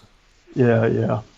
Also, I do have to back up Tom Sotomayor, because they said that he was Jagged's name in the mud. I don't think so, because I did listen to his stream. In fact, a little bit about me. The three black men that I listened to when I first started were Tommy Sotomayor, DJ Academics, and you. Oh, wow. Okay. Yeah. Now, what in Tommy's stream, what he was talking about was his personal beef with Kevin Samuels, because he felt that Kevin Samuels took took his took his style. If people don't know that Tommy Sotomayor has been talking about black women a long time. In fact, I believe that he's been saying what he said things that's probably worse than what Kevin Samuel said, and black women have been trying to cancel him for years, at least a decade. Now, even though I don't know about Kevin Samuels and Between Tommy because I haven't listened to Kevin Samuels. That I would say that's between those two. When it came to his death, though, Tommy never talked bad about him when it came to his death. Okay, that's good. Yeah. I mean, all that other stuff, that's just his personal beef that he had with Kevin Samuels. Again, I can't talk about that because I haven't listened to Kevin Samuels like that. Right. Yeah. So anyway, the Roe versus Wade, the funniest thing. There's three funniest things I've heard. One was a pro-abortionist, a guy that says that I'm going to get a vasectomy this time. It's like, oh my, you're just helping us. Congratulations, because that means that you are preventing abortions. Exactly. The second one is the sex strike that The View and other women said, we're going to have a sex strike. We are not going to have sex because they're not giving us the right to choose abortion. Congratulations. Thank you. That means that you're not going to have promiscuous sex and you're not going to have unwanted children. As a result, you're not going to have abortions. Thank you. I mean, they're actually doing exactly what they're doing, what they should do anyway. It's like, okay, great. Well, thank you. Yeah. The third one is that, and this is the stupidest thing I've heard, which shows that they're just arguing based on feelings and not on logic. Women keep saying that, oh, if Handmaid's Tale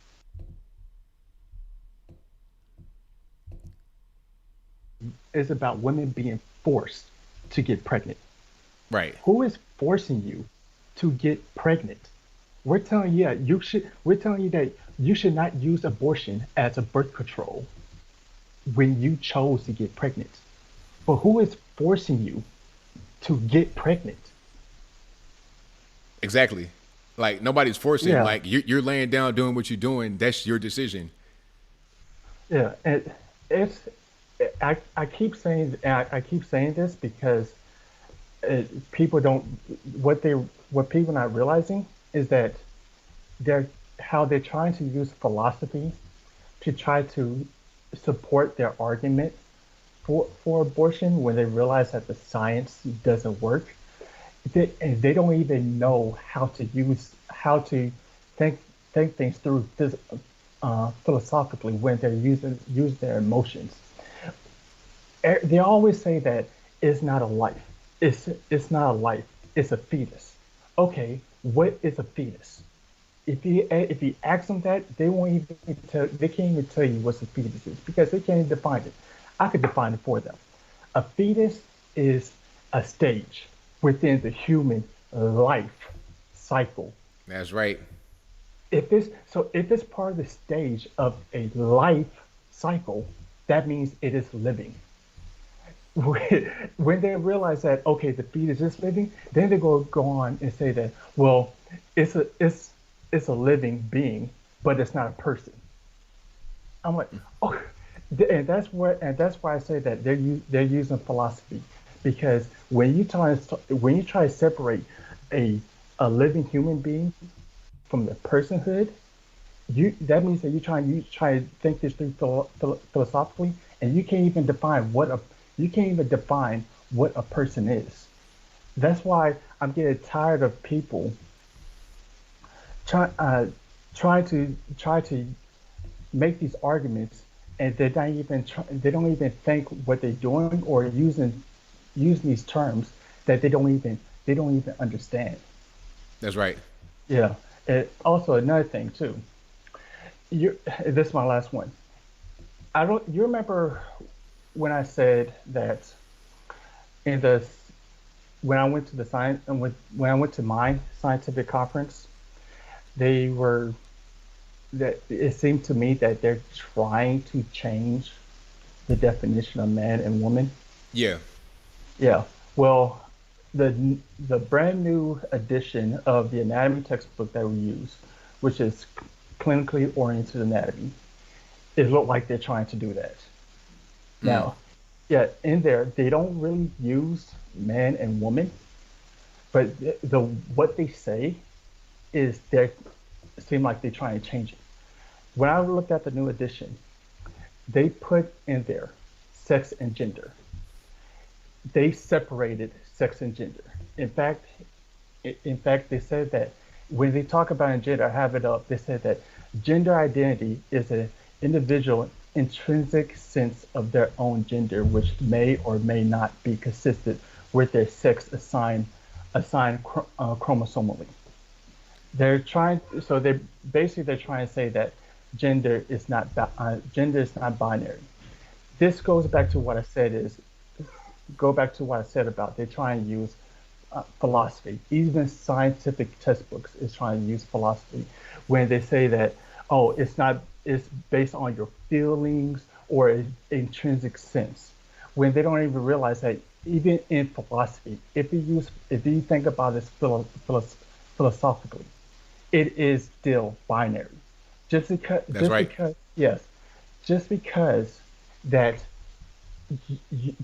you don't feel the way that you're biologically are, doesn't mean that you're a different person. Right on, man. Just like what Ben Shapiro said. Well, I got more calls. I'm sorry. Okay. Yeah, but okay, like this. Just what Ben Shapiro said. Facts don't care about your feelings. It's either man or woman. There you go. That's it. All right. Thanks for taking my call. Thanks for the call, man. I appreciate you. All right, bye. All right, I guess there's some more calls here. And hey, we got everything rolling. We got the mobile set up, taking calls and all that. So again, shout out to my main man, Kevin Samuels. I was inspired to have this set up because of him. Because I saw him on the road doing this thing. Like, okay, I see he got the laptop and the mic and he traveling with it. Let me try that. And I've been able to do it.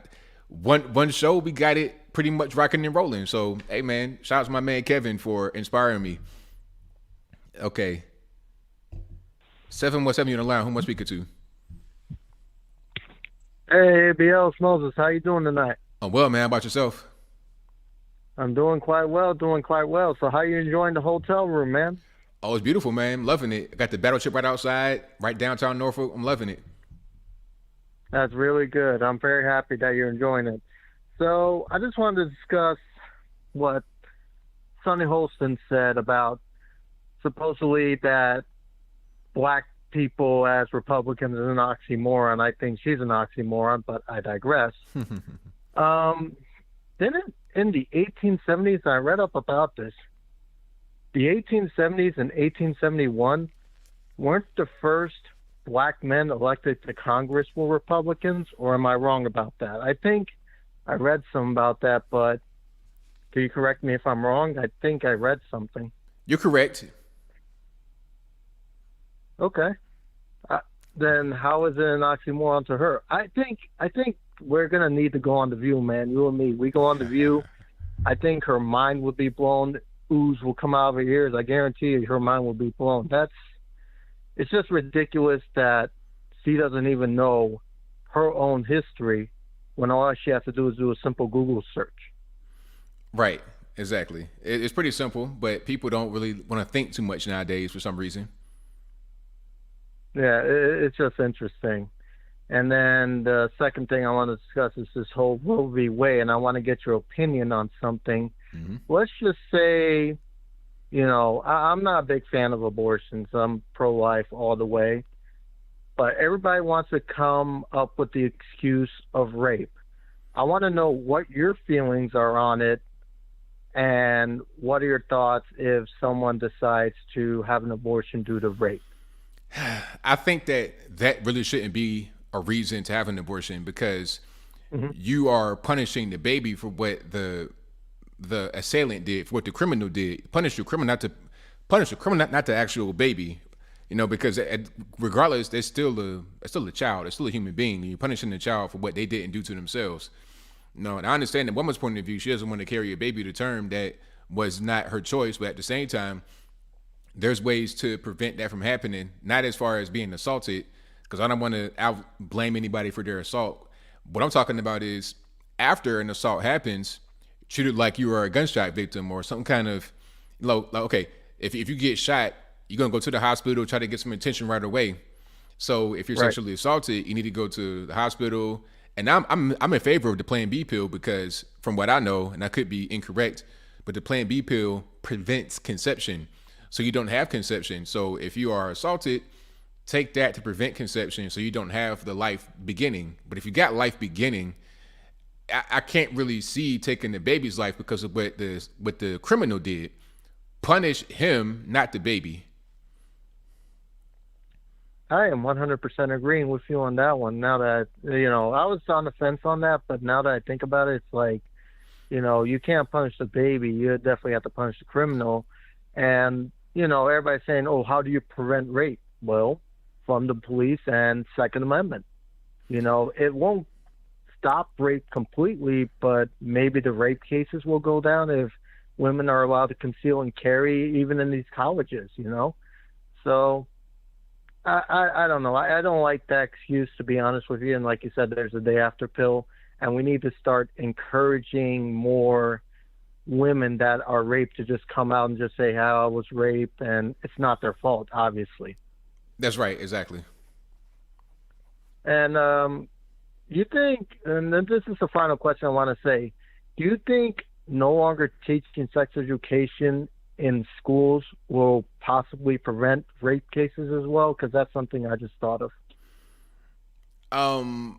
That's a good question. I'm not sure that would prevent it, because I think a lot of what happens as far as any kind of sexual assault, a lot of that comes from people's homes. You know, people are, it's because that's kind of a tough one. A lot of kids are being assaulted at home by their parents or by a friend or family or a cousin or somebody like that, an uncle, you know, that type of thing. So I think a lot of that will have to start at home. The school indoctrination comes in with the whole, it confuses kids even more than what they already confused at home, or they may not be confused at home, and then they go to school getting confused. So look, you got two different things going on. The child has a home life they got to deal with, and outside the home. So if you have a dangerous home life and a dangerous school life, the kid has no chance. Yeah, that's true. That's true. Yeah, I'm just thinking of, you know, how can we keep the rape count down? The only thing I could think of is Second Amendment. But like you said, you know, if the kids are having dangers at school, then what do you do then? Right. But I'm going to let you go, ABL. You're going to have a really enjoyable night with The View.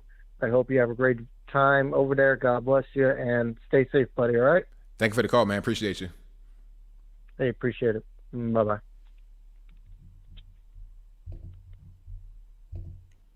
All right, shout out to the caller. Let's go to 571. You're on the line. Who am I speaking to? Oh, this is George. All right, man. What's going on? Hello, Mr. ABL himself. I'm calling from Northern Virginia. I just wanted to say thank you for all that you do and, you know, helping open my eyes to a lot of things over the years. And, you know, I just wanted to, you know, thank you, I guess not in person, but over the phone. Well, you're welcome, man. I just try to do what I can. Hopefully everybody can receive my message, and I'm glad you're able to do that for yourself, man. So no problem. That's what I'm here for. Absolutely. And, you know, I try to introduce you to as many people as I can, and and open their eyes too. It's kind of frustrating seeing what's happening around our country, and, you know, thankfully people like you help, you know, show the truth. So really, thank you, Mr. ABL. No problem, man. Thank you for the call. Appreciate you. Yeah, you have a good one. Same to you.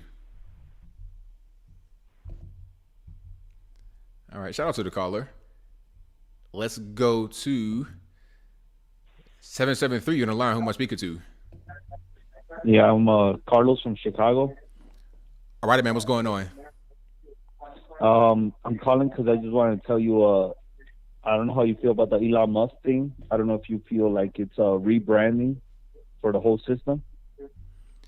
I'm not sure what you mean. Explain that for me a little bit. What I mean is, let's say he's only 9% ownership of the whole thing, right? So when I'm saying that is there's more people like other corporations that really own it, and because they're so tired of people not having freedom of speech, they used it to rebrand it and make Elon Musk the new face of it, but rebranding it, but Twitter's really run by the government itself. I mean, I guess something like that's possible, but I'm not really sure how I could really prove that. I mean, I guess anything's possible, but I think we would be able to really see what's going on in the SEC filings because you got to expose that money. So unless there's something going on there where it's fishy, where the money is not coming from where they say it's coming from, then I think we got the records in black and white to see what's going on. I don't really know. Yeah, because I think. Yeah, I don't really know anything beyond that. Yeah, because I think somebody had filed a lawsuit towards Twitter, or something like that. I heard, and a while back, and it came up that Twitter was really ran by government officials or something like that. So, what they're trying to explain is that what they were doing is that people didn't trust Twitter no more because after the elections and stuff, and then this guy, they just used basically Musk to rebrand it, but it's the same system within itself. But when you're only 9% owner, I mean, there's so many interests in it already itself. Yeah, I couldn't even really tell you, man. It's one up in the air, right? Yeah, pretty much. Okay, JB. Well, I appreciate your time, and I hope you keep doing what you're doing. Thank you for the call, man. Appreciate you. Yep. But hey, man, that's an interesting point. I hadn't thought about that. It could be a rebrand type situation. You never know what's going on. Call your line speaker to 917. Hi, ABL. This is Corinne from New York. All righty, what's going on? How you doing? I just wanted to call because I heard a gentleman call up about asking you your opinion on rape and abortions. Yes. So I didn't want to talk too much about the abortions, but I did. He had asked how you felt about. He had some idea about maybe taking the sex education out of school, and maybe that will prevent rape or decrease the amounts of rape. And I just wanted to say, I don't really think, I was kind of on board with you because a lot of these times it is not even about the school. It's sometimes from inside the home. It's someone the person knows, whether it's sometimes it's a boy, in the home, an uncle, father, a close friend, boyfriend, someone they know. So it's not about the education in the school. And unfortunately, my opinion, I don't think you can prevent that. I think there will always be these sick, perverse men that want to do that. In my opinion, I think rape is really about control. Like the whole Bill Cosby thing with him drugging people. I mean, he had fame and everything. I'm sure he had women that were willing, yes. But he's not interested in willing. Rapists are not interested in willing participants. They want to control. So rape is kind of biblical. I think there's stories of rape in the Bible. I mean, that's not going anywhere. There's always going to be evil people that want to do something like that. So I think what we need to focus on is showing rapists that they're going to get harsh sentences, maybe like death. I don't know. anybody would be down for that. But maybe then these crazy perverse men will think twice about going through with their sick, like maybe then they'll think twice. But if you're just putting them in jail for like a few years and then they're getting out and you're on some sex offender list, and that's nothing. They're probably going to do it again. So if you just give them harsher sentences and have society treat these people the way they, view them as sick individuals and are harsher on them, then that might, have these guys think twice about doing it, in my opinion. I don't know what you think about that. I think it's a good idea. I think we could do some things like that in societal deterrence that would prevent stuff like this. Harsher penalties and more like Harsher penalties. Yeah, definitely harsher penalties for sure. That's got to be part of it, and really make it be a societal thing to where that kind of thing's not tolerated. It's already kind of like that to a certain extent. When guys go to the penitentiary, and they got some kind of sexual offense, they're not treated very well. So that needs to be, that needs to be more of a thing for sure. And also, I fortunately for me, that has not been anything I've experienced, but I do know people that are survivors, both men and women. I know a guy that was abused as a child from someone in the family. And I think people should also be more, because I know there's this thing like where when someone speaks up, they're like, oh, well, why didn't you say something years ago? Well, why now? And then it's harder for men too. I know like men don't want to speak up at all because people kind of like, what? How, you're right. You liked it. You're right. Like you weren't raped. So if people just are more like open to hearing the person who has these, just don't, shake it off and say, oh, she's lying or he's lying, or, so quick to not believe them. Just listen to them. Then more people will come out, and also the harsher penalties. I think that would help. Absolutely. Okay, ABL, you're doing a great job. Thanks for having your show tonight. I thought you weren't going to be there for a minute. Well, thank you for the call. Definitely appreciate you. Okay, have a good show. Bye. All righty. Yes, I am here. I was only late because I was trying to get everything set up perfectly. I should have done it when I was in Tennessee, but it's just being lazy. Let's get to some more here. 559, you're on the line. Who am I speaking to? Oh, Darlene from California. All righty. What's going on? Okay, what I want to know is, how come they haven't found the leakers on Roe versus Wade?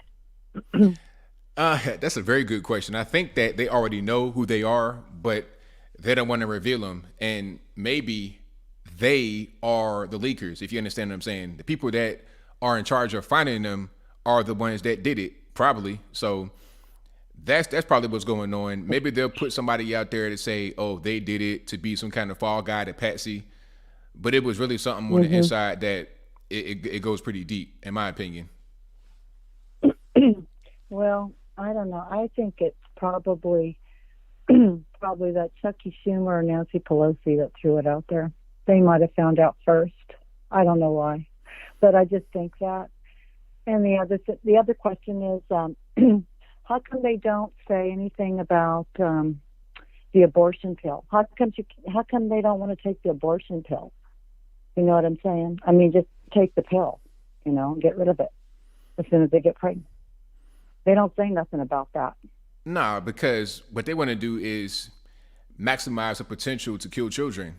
That's why they're talking about, like in Colorado, saying up until the point of birth or after birth or whatever kind of crazy law that is, because they want to maximize it. They don't want it to be a decision you make right away after being assaulted. They don't really care about the assault. They care about, okay, I'm 5 months pregnant and I don't want a baby anymore.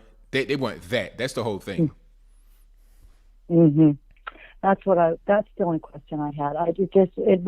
They're not saying, they're just not being honest. And I just don't, the media is just terrible out there right now. And you can't trust anything. My sister doesn't even watch the news. So it's just sad to see all this. And they're really making it messed up. So, and they're making it more, because all these protesters, I think they're all paid protesters, if you want my opinion. Oh, yeah. Absolutely. Nobody's out there just doing that. I mean, they're getting paid to do this. It's all fake. I mean, it's all, yeah. Okay. Okay, you can go on to the next caller, but, have a great night, ABL. Thank you for the call. Nice talking to you. Likewise. Appreciate you. Thank you. Bye-bye. Bye. Yeah, all these people are definitely, I won't say all of them are paid, but a lot of them are paid for sure. I mean, we've seen that with Black Lives Matter and all that kind of Antifa. We've seen the people get paid. Remember that when they had the U-Haul full of the protest equipment? You guys remember that? It was like, what in the world's going on here? All right, Tariq, what's going on? Hey, what's up, man? I just want to take a break from politics and just talk about Kevin Samuels, man, because really, that's what the majority of the black community is talking about, man. And I just find it interesting that we can go around telling white people that Black Lives Matter. We want to hold the white man accountable and make sure the white man respects us and respect our life and value. But then when it comes to a black man that has opinions, he doesn't kill anybody. He doesn't tell anybody to go kill anybody or do any harm to a woman. But his opinions, relationship opinions, is akin to death. And then not only that, we're on Twitter, especially Sally. Most of our black women, they're on Twitter praising this man's death. And when you put that type of energy out there, it is hypocritical, and it does show that when it comes to Black lives, it does not matter to black people. It just doesn't, because we're celebrating. I'm thinking, man, Kevin Samuels was I remember when black men were saying there's like a million black women missing from the United States or something like that. But was Kevin Samuels responsible for that? Did he pass any laws like Joe Biden that had an impact on the black community? It's like what you're saying is, if I don't agree with you and your opinion is hurting me, you deserve death. Now, you got to contrast that with liberal ideology. Like, what do liberals do when they can't reach you in the debate or they surround you? They attack you. Liberals go right to violence. And I feel like a lot of that because our people just ignored Malcolm X and went far left. We said the heck with we will hypocritically quote Malcolm X when need be, but then when it comes to what he said about the Democratic Party and how they hire clowns and jesters and these traitorous black people, we just completely ignore that, went far left, and we administer white liberal tactics onto our own people. It's just sad, man. And when you see that, it just makes the gender war worse. And black people don't understand the liberal media. And I always like to say white liberal because I want black people to understand. I don't like saying white people because then they're going to put that with the conservatives and try to scapegoat. No. White liberals revel off of black dysfunction. If you notice on white liberal media, they don't post positive black relationships. You'll see a black feminist saying something very ridiculous and harmful towards black men, and you'll have a white liberal celebrity sharing it and saying, "Go girl." It's like they promote dysfunction on black people. Black men have to really wake up to this, because what really angered a lot of these women about Kevin Samuels is that for the first time, and like I said, I don't agree with everything he said. I didn't quite agree with his delivery, and I kind of stopped watching because I don't really care for these debates. But for the first time, he gave black men value. He said, look, if you want this type of man, this is what black men are looking for. And if you look in the media, you'll never see an article or even a talk show or even a relationship show saying this is what black men look for in relationships. You never hear that. All my life, I'm telling you, I've always heard what should I do to serve a woman and what women are looking for, but I've never was told what I should be looking for in a woman. And so I think it's just it was a brand new phenomenon, and I think women in general, the ones that called into a show, they probably got tired of being lied to. They got tired of being lied to, saying if you look like Lizzo, that is beautiful, that is attractive, and that is not a lie. That is not the truth in the dating world. This is why Lizzo is in these celebrity inbox acting thirsty. But they are sick of being lied to, and it's like, well, dang, this guy, although I don't like his delivery, at least he's not going to pull any punches. And that's what these women have to understand. Women made his show the way it was. Had they not called it, let's say all the black women hated him and they stopped calling, Kevin Samuels will be done. But it's because he was offering a different perspective, being very blunt. They called in. So yeah, man. When it just comes to the black community in general, man, we do have a gender war problem, and it just Kevin Samuels' death, just seeing the celebration, it just make it worse. I'm like, man, how are we out on the streets marching Black Lives Matter when we have all this internal hatred for each other, and then we're trying to hold the white man accountable? It's like, what is going on? Before we even look to white people, we need to figure out what is going on with us. What is going on with black men and women where we are loud and vocal and fighting each other on the internet and in this gender war. And yeah, bro, that's pretty much all I gotta say, man. Rest in peace, Kevin Samuels. Take care, bro. Thanks for the call. Appreciate it. That was very well said. Very, very well said. And Kevin Samuels got blamed for so many things that are going on. He got blamed for I heard people say that they blame Kevin for the fracturing of the black family, but it's like the family been fractured for years. Like, this has been going on since the 60s, 70s, even before that. Even in the 1960s, where we had a better single parent household rate or a lower single parent household rate, it was still too high, like 25%, which was a crisis back then. So how was Kevin, like the problems that are going on right now started before Kevin was born, and Kevin was in his 50s, almost 60. So it's like, how is that his fault? It's not. But people just want somebody to blame. It's a pointing the finger. It's like when people talk about police brutality, stuff like that. It's like you're pointing the finger at that as a problem and something that's killing black people. But how about abortion? 50% of the population doesn't even exist because of abortion. How many black folks die because of police brutality? A handful, maybe 4 or 5 a year. And how much of that is totally unwarranted? Like 100% unwarranted. It almost never happens, but we kill each other in the abortion clinics by the thousands every year, by the millions, maybe almost. So we're focusing on the low-hanging fruit, and we're focused on the wrong things. And that's the problem. We can't fix anything if we're not focused on the actual issues. We focus on the things that don't really make a difference. But let's get, let's go ahead and digress. 423 on the line. Who am I speaking to? 423. Hello. Maybe it's my Skype messing up. Let's try that one more time. 918. Hello. All right, Skype messing up. Let's try to restart. Yeah, we were doing good for a while. Then the white man came in and said, "Nah, we not gonna, we're not gonna do that." So let's try to do this one more time. Y'all hang with me.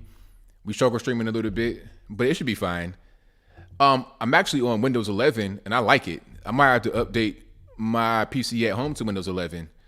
This is actually much better than Windows 10. So let's try that one more time. Let's open up Skype and get her done that way.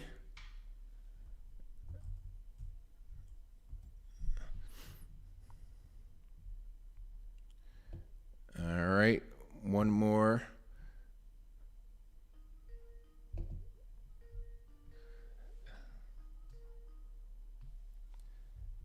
Hold on. Now I gotta fix the sound again, of course. They didn't fix that part where you gotta keep fixing it.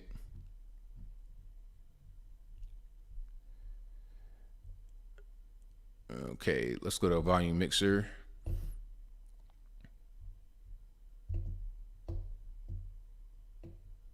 There we go. Alrighty. We are back.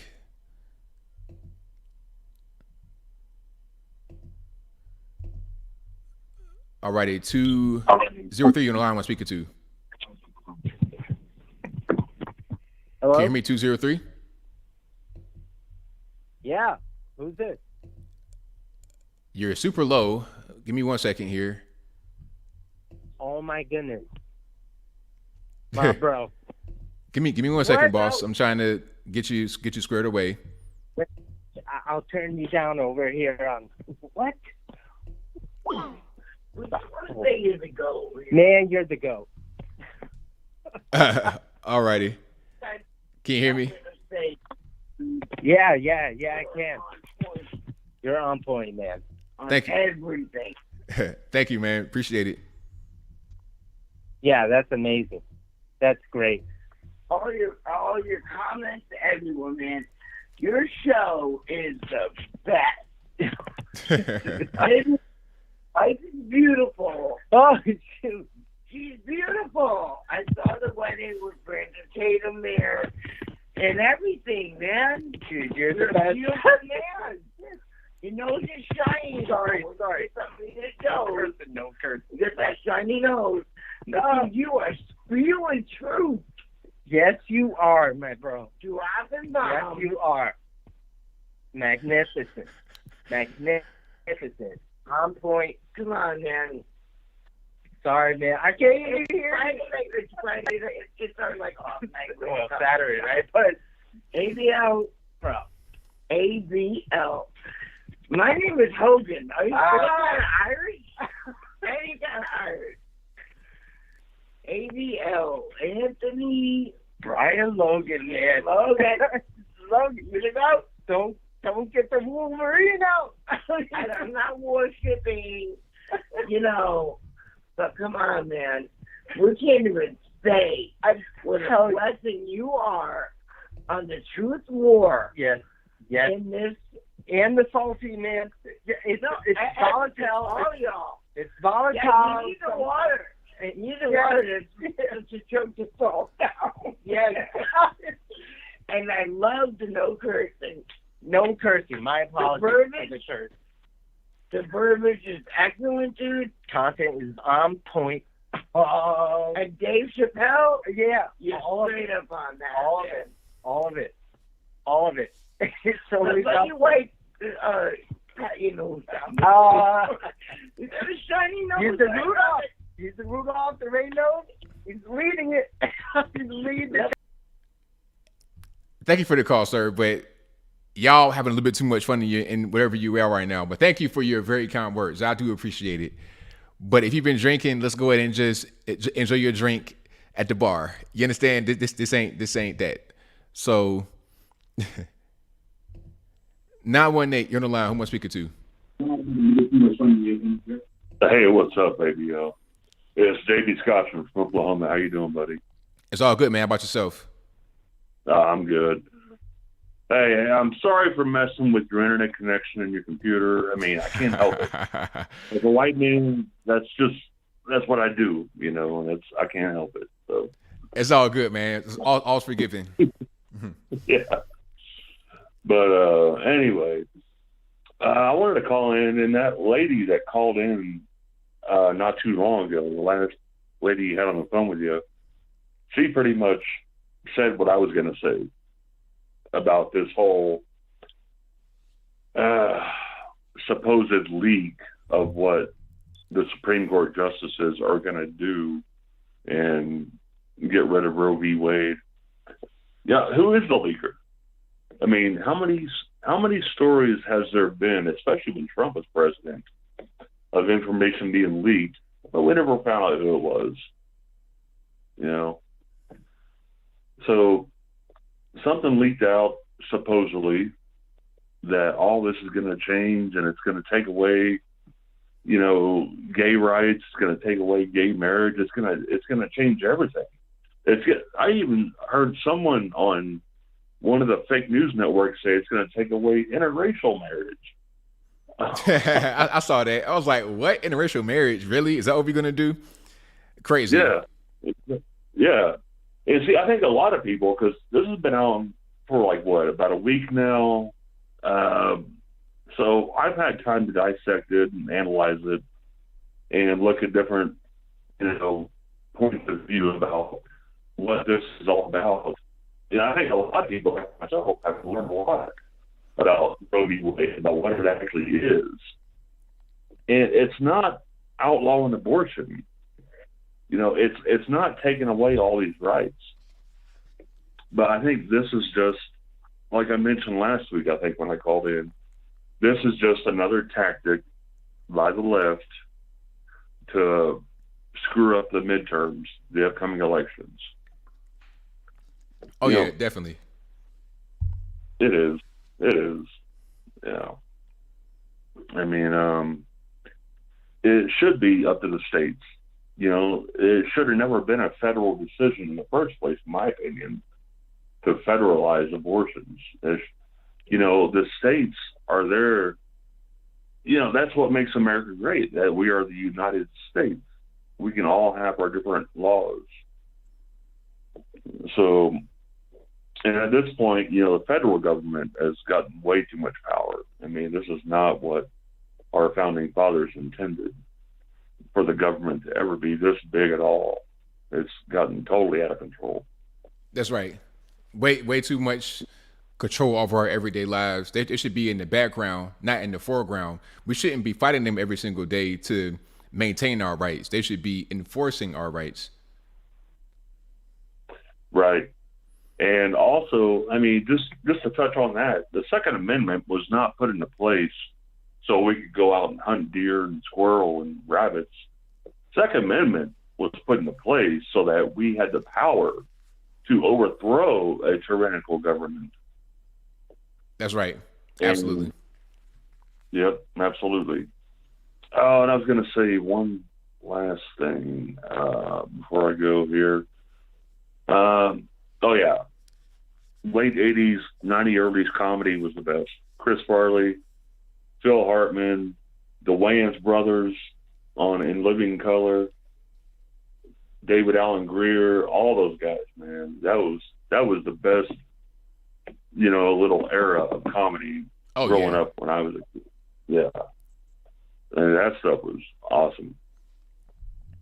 But anyway, so I wanted to call in and just, like I said, that lady earlier pretty much said what I wanted to say. But yeah, this whole abortion leak thing, it's fake news. It is fake news, as Trump would say. Thank you for your call, man. Definitely appreciate you. All right, you have a good night, buddy. Same to you. All right. All righty. The phone lines are blowing up. Y'all, please hang in there. All righty. Let's go. Call you on loudspeaker 2757. Yeah, Mr. Logan, Chesapeake Bob here. How you doing? It's all right, man. How about yourself? I'm good. Hey, next time you're going to show up in town, we need to have a 757 meetup. There's quite a few people around here that I think would go to that. We could all go Dutch course. Yeah, man. I need to do one. Like I'm out here for a short period of time, but definitely we need to do that because I will be back this year for sure. Yeah, I was actually, if I may, wondering how long are you going to be in town? I'm leaving Monday. You're leaving Monday. Okay, that's kind of what I figured. You know, Mother's Day's tomorrow, but yeah. Next time you come in, man, dinner's on me. All right, sounds good to me. I'll put you up at the same hotel that you're in right now. We talked about that. We can go down to Freemason Abbey, or maybe go over the waterside. You'll recognize me because I'll be wearing this hat that I bought. It's a camo hat. It's got the U.S. flag on it, with USA embroidered on it. I bought that somewhere. I can't remember where I bought that. Excellent, man. I think I had a website at ablmerch.com. Oh, yeah, there you go. That's it. Okay. And I was just warning, I don't have a question for you. Love the show as always. Everybody in the chat's nice to me. But can you still see my phone number on your screen? Yes. If you'd like, and if you want to go maybe get some brunch tomorrow or maybe have some dinner tomorrow night, send me a text. I got you, man. I got you. All right, sir. Well, you go ahead and continue on with the show, and I'll just be listening on the side. Well, thank you for the call, man. I appreciate you. Bye-bye. All right. Shout out to my man, Bob. Let's get to the phone lines are blowing up. You guys are calling. I'm going to try to get to everybody as soon as I can. If you can't get on the line tonight, I'm sorry. It's not my fault. Please blame the white man. All right. Let's go. 210, you're in line. I'm speaking to. Hello, this is Troy. All righty, what's going on? Oh, not much. Good show. A lot of good comments. I agree with what y'all said on the birth control stuff, and how people just need to be in more control of what they're doing with their bodies before they get to that point. And I think sex ed it shouldn't be for kids under puberty age. I'm 50. We didn't get that till like 7th grade. Good class. Our parents had to agree to it. No nonsense talked in there, just the facts. Other than that, I wanted to share that I got permanently suspended from Twitter for saying something about Sean King. And I called him trash, but I put a word in front of it. I don't want to mess with your show. And I appealed it. I said, look, I'm white and he's white, and I didn't mean to be racist about it. I just think he's trash, so. But other than that, yeah, I hope that Elon Musk gets this thing squared away. And I do kind of think that the leak from the SCOTUS, I think that's just a distraction. They're trying to distract from the economy. They want to make the midterms about the abortion issue and not about the economy, because they're losing on that. And that's all I have to say, sir. Thanks for your call. Thank you for the call. Appreciate Thanks for your time. No problem. All righty. Anonymous, you're on the line. Who am I speaking to? Hi, is this ABL? Yes, it is. I wanted to thank you so much for everything you do. I'm in the communist state of California. I've been listening to you all through COVID, and I just wanted to tell you, you give me hope for the future. So thank you very much. I love your content. I love the way you present it, and you're just a bright spot in my day. So that's all I wanted to tell you. I agree with mostly everyone else about the Supreme Court leak. And now there's people apparently protesting in front of the Supreme Court justices' homes, which I think is horrifying, actually, and should be illegal. But I think maybe the police got defunded in the states they live in, unfortunately. Right. So I don't know what's going to happen there. It should not be allowed to happen, though. Those people should be protected the way the president is protected, with Secret Service and whatever else you need. You can't just have rabble at their homes. It's not okay. It's actually a federal crime to do what they're doing. So there needs to be some enforcement of these laws. Yes, agreed, 100%. And I'm praying for a red wave at the midterms. Praying every day. Absolutely. That the pendulum swings. It feels like it's starting to swing back, but I don't know. I mean, out here in California, I grew up here, been here for many, many, many years. I'm not moving ever because my entire family's here, but it's difficult because I love my state, but I hate the politics here. And I just, I don't know. I just pray for the entire United States. I agree about what the gentleman said from Oklahoma about, yes, this should be a states' rights issue. Each state should be able to decide, and about the 2A had to do with the tyrannical government not being allowed to get too tyrannical, and I just don't know. I don't know what's going to happen going forward, but I appreciate you. I appreciate the hard work you do, and I just wanted to say thank you. You give us glimmers of hope out here in communist California land. Thank you for your call. I definitely appreciate you. Yep, thanks. Have a great night. Happy Mother's Day to your people tomorrow, all your mom and whoever else you're celebrating. Same to you. All right, great call. Loving the calls. California, I feel for you guys in California. I know it's rough. I know it's hard for California. You're dealing with a lot. I understand. So, shout out to you still staying out there and soldiering on. I know it's difficult. 423, you on the line? Go. Who's speaking to? Which bye. 423, you ready? Hello? Hello. Can Hey. you- All right, what's going on? You live on the air. What's happening? I'm live. Oh my God, I didn't know I was live. I'm listening to you talk to somebody else. I don't know what's going on, but Do me a favor. Turn that down for me, please, in the background. I did. I muted it. ABL, thank you for so much for what you do. I appreciate you. My name is Shonda, and I was just calling to tell you that I appreciate you. And there's so much going on in this world today. And just wanted to let you know that we got to stay focused. When I say stay focused, we got to keep the Lord in our plans. And when I say keep the Lord in our plan, I mean we got to keep Him ahead of everything. And just wanted to tell you that I appreciate your show, and I love you, and that's all I got to say. That's it. Thank you for your Keep call. the Lord focused. That's right. Thank you. I appreciate you. Bye-bye. All right. Great calls tonight, you guys. Great calls. Always, though. You guys are always good with the calls. Okay. Give me 1 second here to get myself together. And 929, you're on the line. Who am I speaking to? Anthony, how you doing? Everything's good, man. What's happening?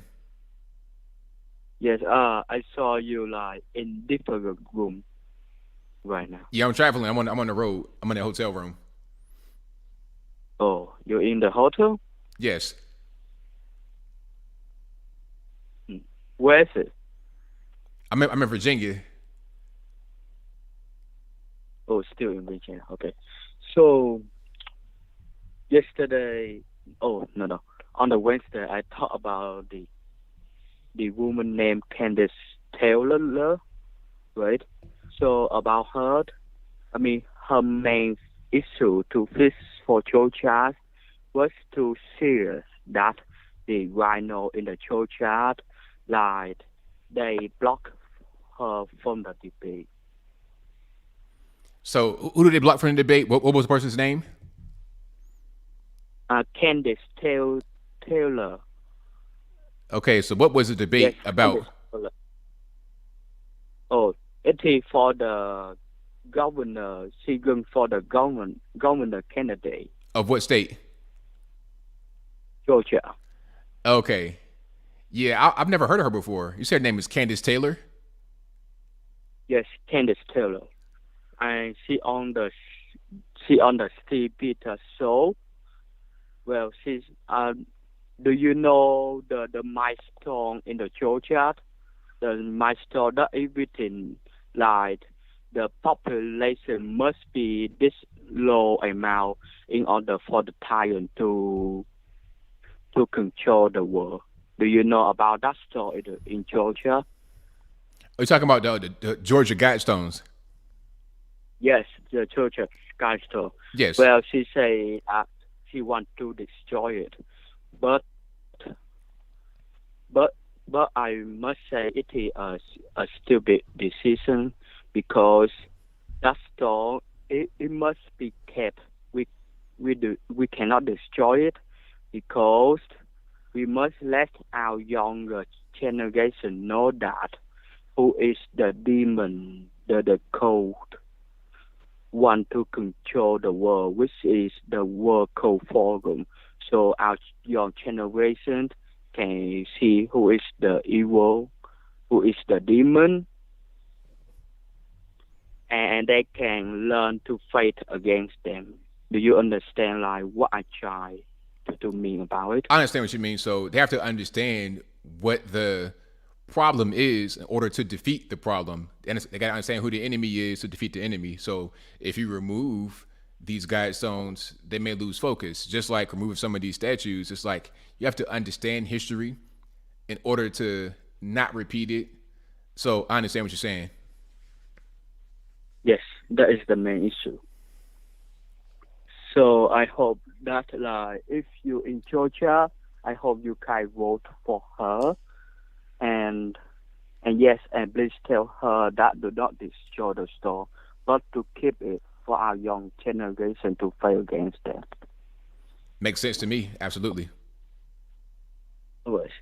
So about another woman named she is the Black American.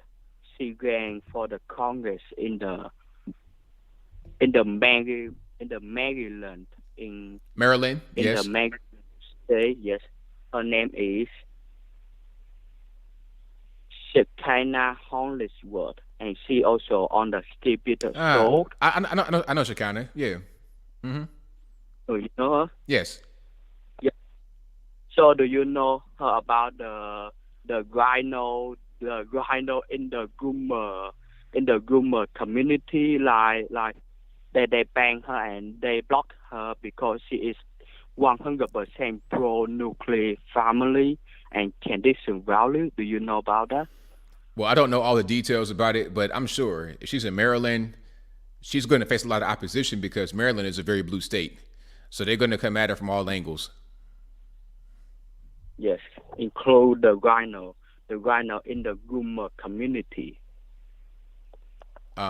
Which Yeah. I mean, yeah, the pedophile community, by the way. Right. And talk about that, there is a YouTuber. He is a Black American. His YouTube name is King Nuff. So he also on the Steve Peters show. The reason why he on his show because he criticized against Dave Rubin and disagree with him that he is a gay man that so-called himself conservative, and because his criticism, like his boss and his friend, so-called conservative, fired him. By the way, he only had one arm, you know.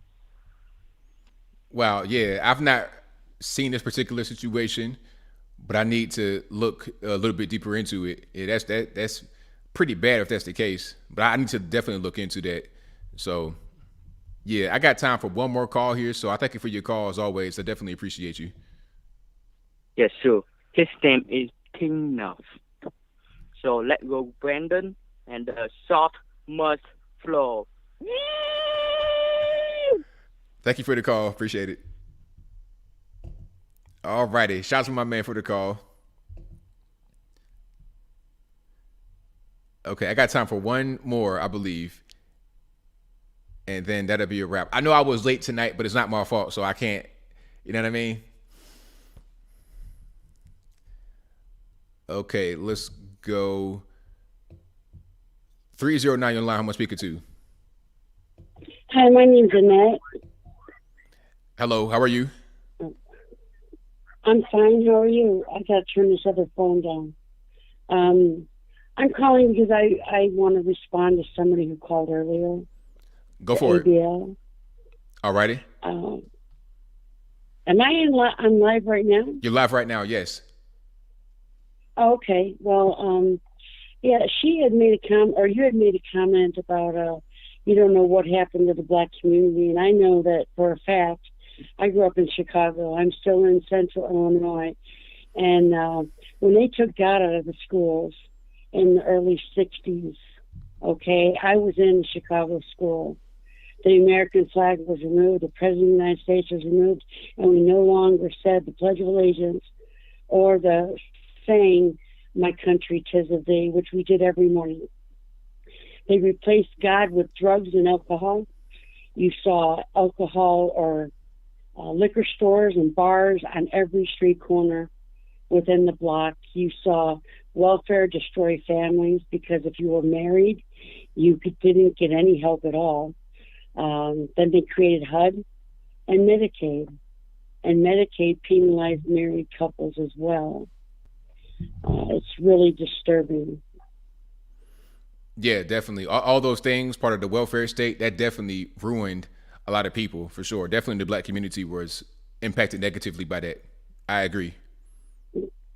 Well, I want to thank you for being here, and I saw you for the first time on Officer Tatum's blog, but I want to thank you, and that's all I wanted to say.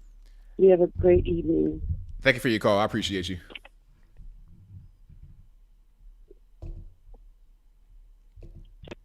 All right. Shout out to the caller. Okay, one more for real. One more. 440, you're on the line. Who am I speaking to? ABL, this is Tiana. All righty, what's going on? A whole lot. So, in regards to the abortion piece, I feel like abortion, I feel like the entire crime wave that's being hit by the United States at this point is literally just in regards to not seeing personal responsibility. You have a personal responsibility when you lay down with a person that you know that there's a probability that you're going to create a child. You know that when you go and do a crime, there's a probability you're going to get caught and you're going to go to jail. That's right. But we have so many prosecutors who are not willing to prosecute these crimes, i.e. the Chappelle incident. He's not being hit with any crimes at all. So what does that say to the general populace that says, go and do whatever you want to do, you're not going to get prosecuted. You might spend a week, a month in jail, but you're going to be let off. And we've gone away from this whole personal accountability to the point where it's literally the wild, wild west out here. And it's disheartening for me as a Gen Xer who looks at our society, and I never thought we would be here, but we're here.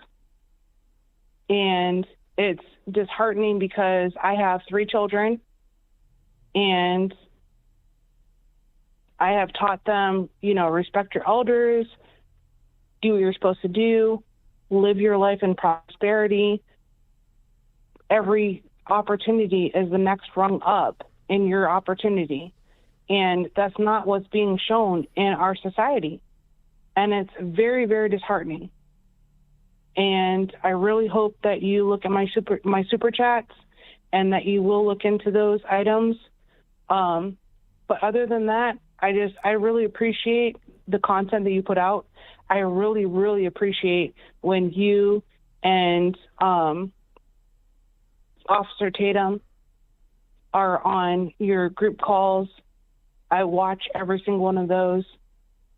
I look at our society right now, and we're in a freaking downward spiral that I don't see any way out of, other than getting together small communities of people of like minds.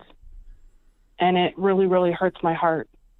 But at the end of the day, the only thing that I can say is we need to keep each other's spirits up. We need to ensure each other that at the end of the day, I have your back, you have my back. And for those single mothers out there, I appreciate, I forget his name right now, but I appreciate his sentiment and the fact that we need to look to the nuclear family. We need to look to the nuclear family for our stability. The Bible says if we don't have our house built on rock, if we have our house built on sand, it's going to wash away. And as a single mother who was married and is widowed, I look to my community to be my rock. And I think we need more of that right now because our society is really, really falling apart. And it really, really hurts my heart. But I really, really appreciate your content. I appreciate all the callers, everyone who participates in the chat. You guys give so much positivity to all the negativity that's going on in the world right now. And I just really, really appreciate that. Appreciate that. And I thank you. Thank you for your call. I appreciate you. Have a good night. Bye. Great call. Great call. But that'll be a wrap. Thank you guys for being here. I'm glad you guys were able to work with me through the technical difficulties and being late and all of that. This is my first live show on the road. I may have streamed before live on the road, but never a live show where I got callers and everything else. So hopefully the sound and everything was good. I'll continue to improve. And you're going to see different settings like this. I'm not at my house or anything like that, but I will be traveling a lot. So you'll see different settings like this throughout the year. It's something I think I might go to Nashville soon. Like I'll be moving around a lot. So y'all will see this a lot more. So you guys are great. The best audience anywhere on the internet. Thank you for being here. Definitely appreciate you guys. Shout out to the mods for keeping them trolls in check the best you can. Thank you to everybody that's just been watching. Supporting however you can, supporting just by liking the video, that's support. If you send a super chat, that's support. Cash App, PayPal, whatever you do, thank you. I could not do this without you. And there's going to be a lot more content coming. A lot of you guys are asking for stuff that's not necessarily politically related. You're asking about how do you do how do you have your YouTube set up? How do what do you have as far as your equipment? I'll answer all of those questions. And the coming days, weeks, months, etc. So we got super chats right here. I'll read those right quick, and then I wrap it on up. Put the bow clean on top. Let me see. Let's go back to where I left off. And okay. Thank you to Diana who just called in, who says, I love that anyone calls into your show. We are America. Please never forget that. I love this chat with the heart smiling emoji. Thank you for that. Thank you to F Ranger Xbox who says, I had to explain to a liberal that the young teenage girl sitting on Trump's lap is his daughter. Ignorant. Exactly. Thank you to Tree Climber for your donation. Thank you to Butt vs. Windshield for the thumbs up donation. Thank you to Caius Parsons Tarnius who says, how about shareholders suing Musk over Twitter? Anything can happen, I suppose. Thank you to Caius Parsons again who says, how about Esper saying 45 wanted to bomb cartels? Thank you to Carlos. Yeah, you know what? I saw that about him saying that Trump wanted to bomb cartels. I don't see the problem. I don't see the problem with the cruise missile to La M, but I digress. Thank you to Carlos Gasper for the drink coffee emoji. Thank you to Butt vs. Windshield who says the only leak Biden cares about is depends. Hilarious. Thank you to Yogi Fish who says bless up. Thank you to Armor Truth, my man, who says RIP to Kevin Samuels. Always a great show, brother, at Arm of Truth. Thank you, sir. Appreciate you, boss. And thank you to Tree Climber who says there you go. So thank you all for being here. You guys are the best audience on the internet, so I could not do it without you. I'll be back live again, of course, on Wednesday, like regular, back at the house. Once I get done traveling, I'm just out here visiting family. Quick trip. I'll be back in, I almost forgot where I live. I'll be back in Tennessee probably Monday. I'm always just moving around doing stuff. And I'll be doing that a lot more as I just do more stuff. So that'll be a wrap for me. So until next time, y'all be safe. I'm out. And peace. Oh, and when I do the piece and when I switch, it won't be the logo anymore because I don't have the logo on me. So it'll be the black screen. So that's what that is. But thank you for being here and peace.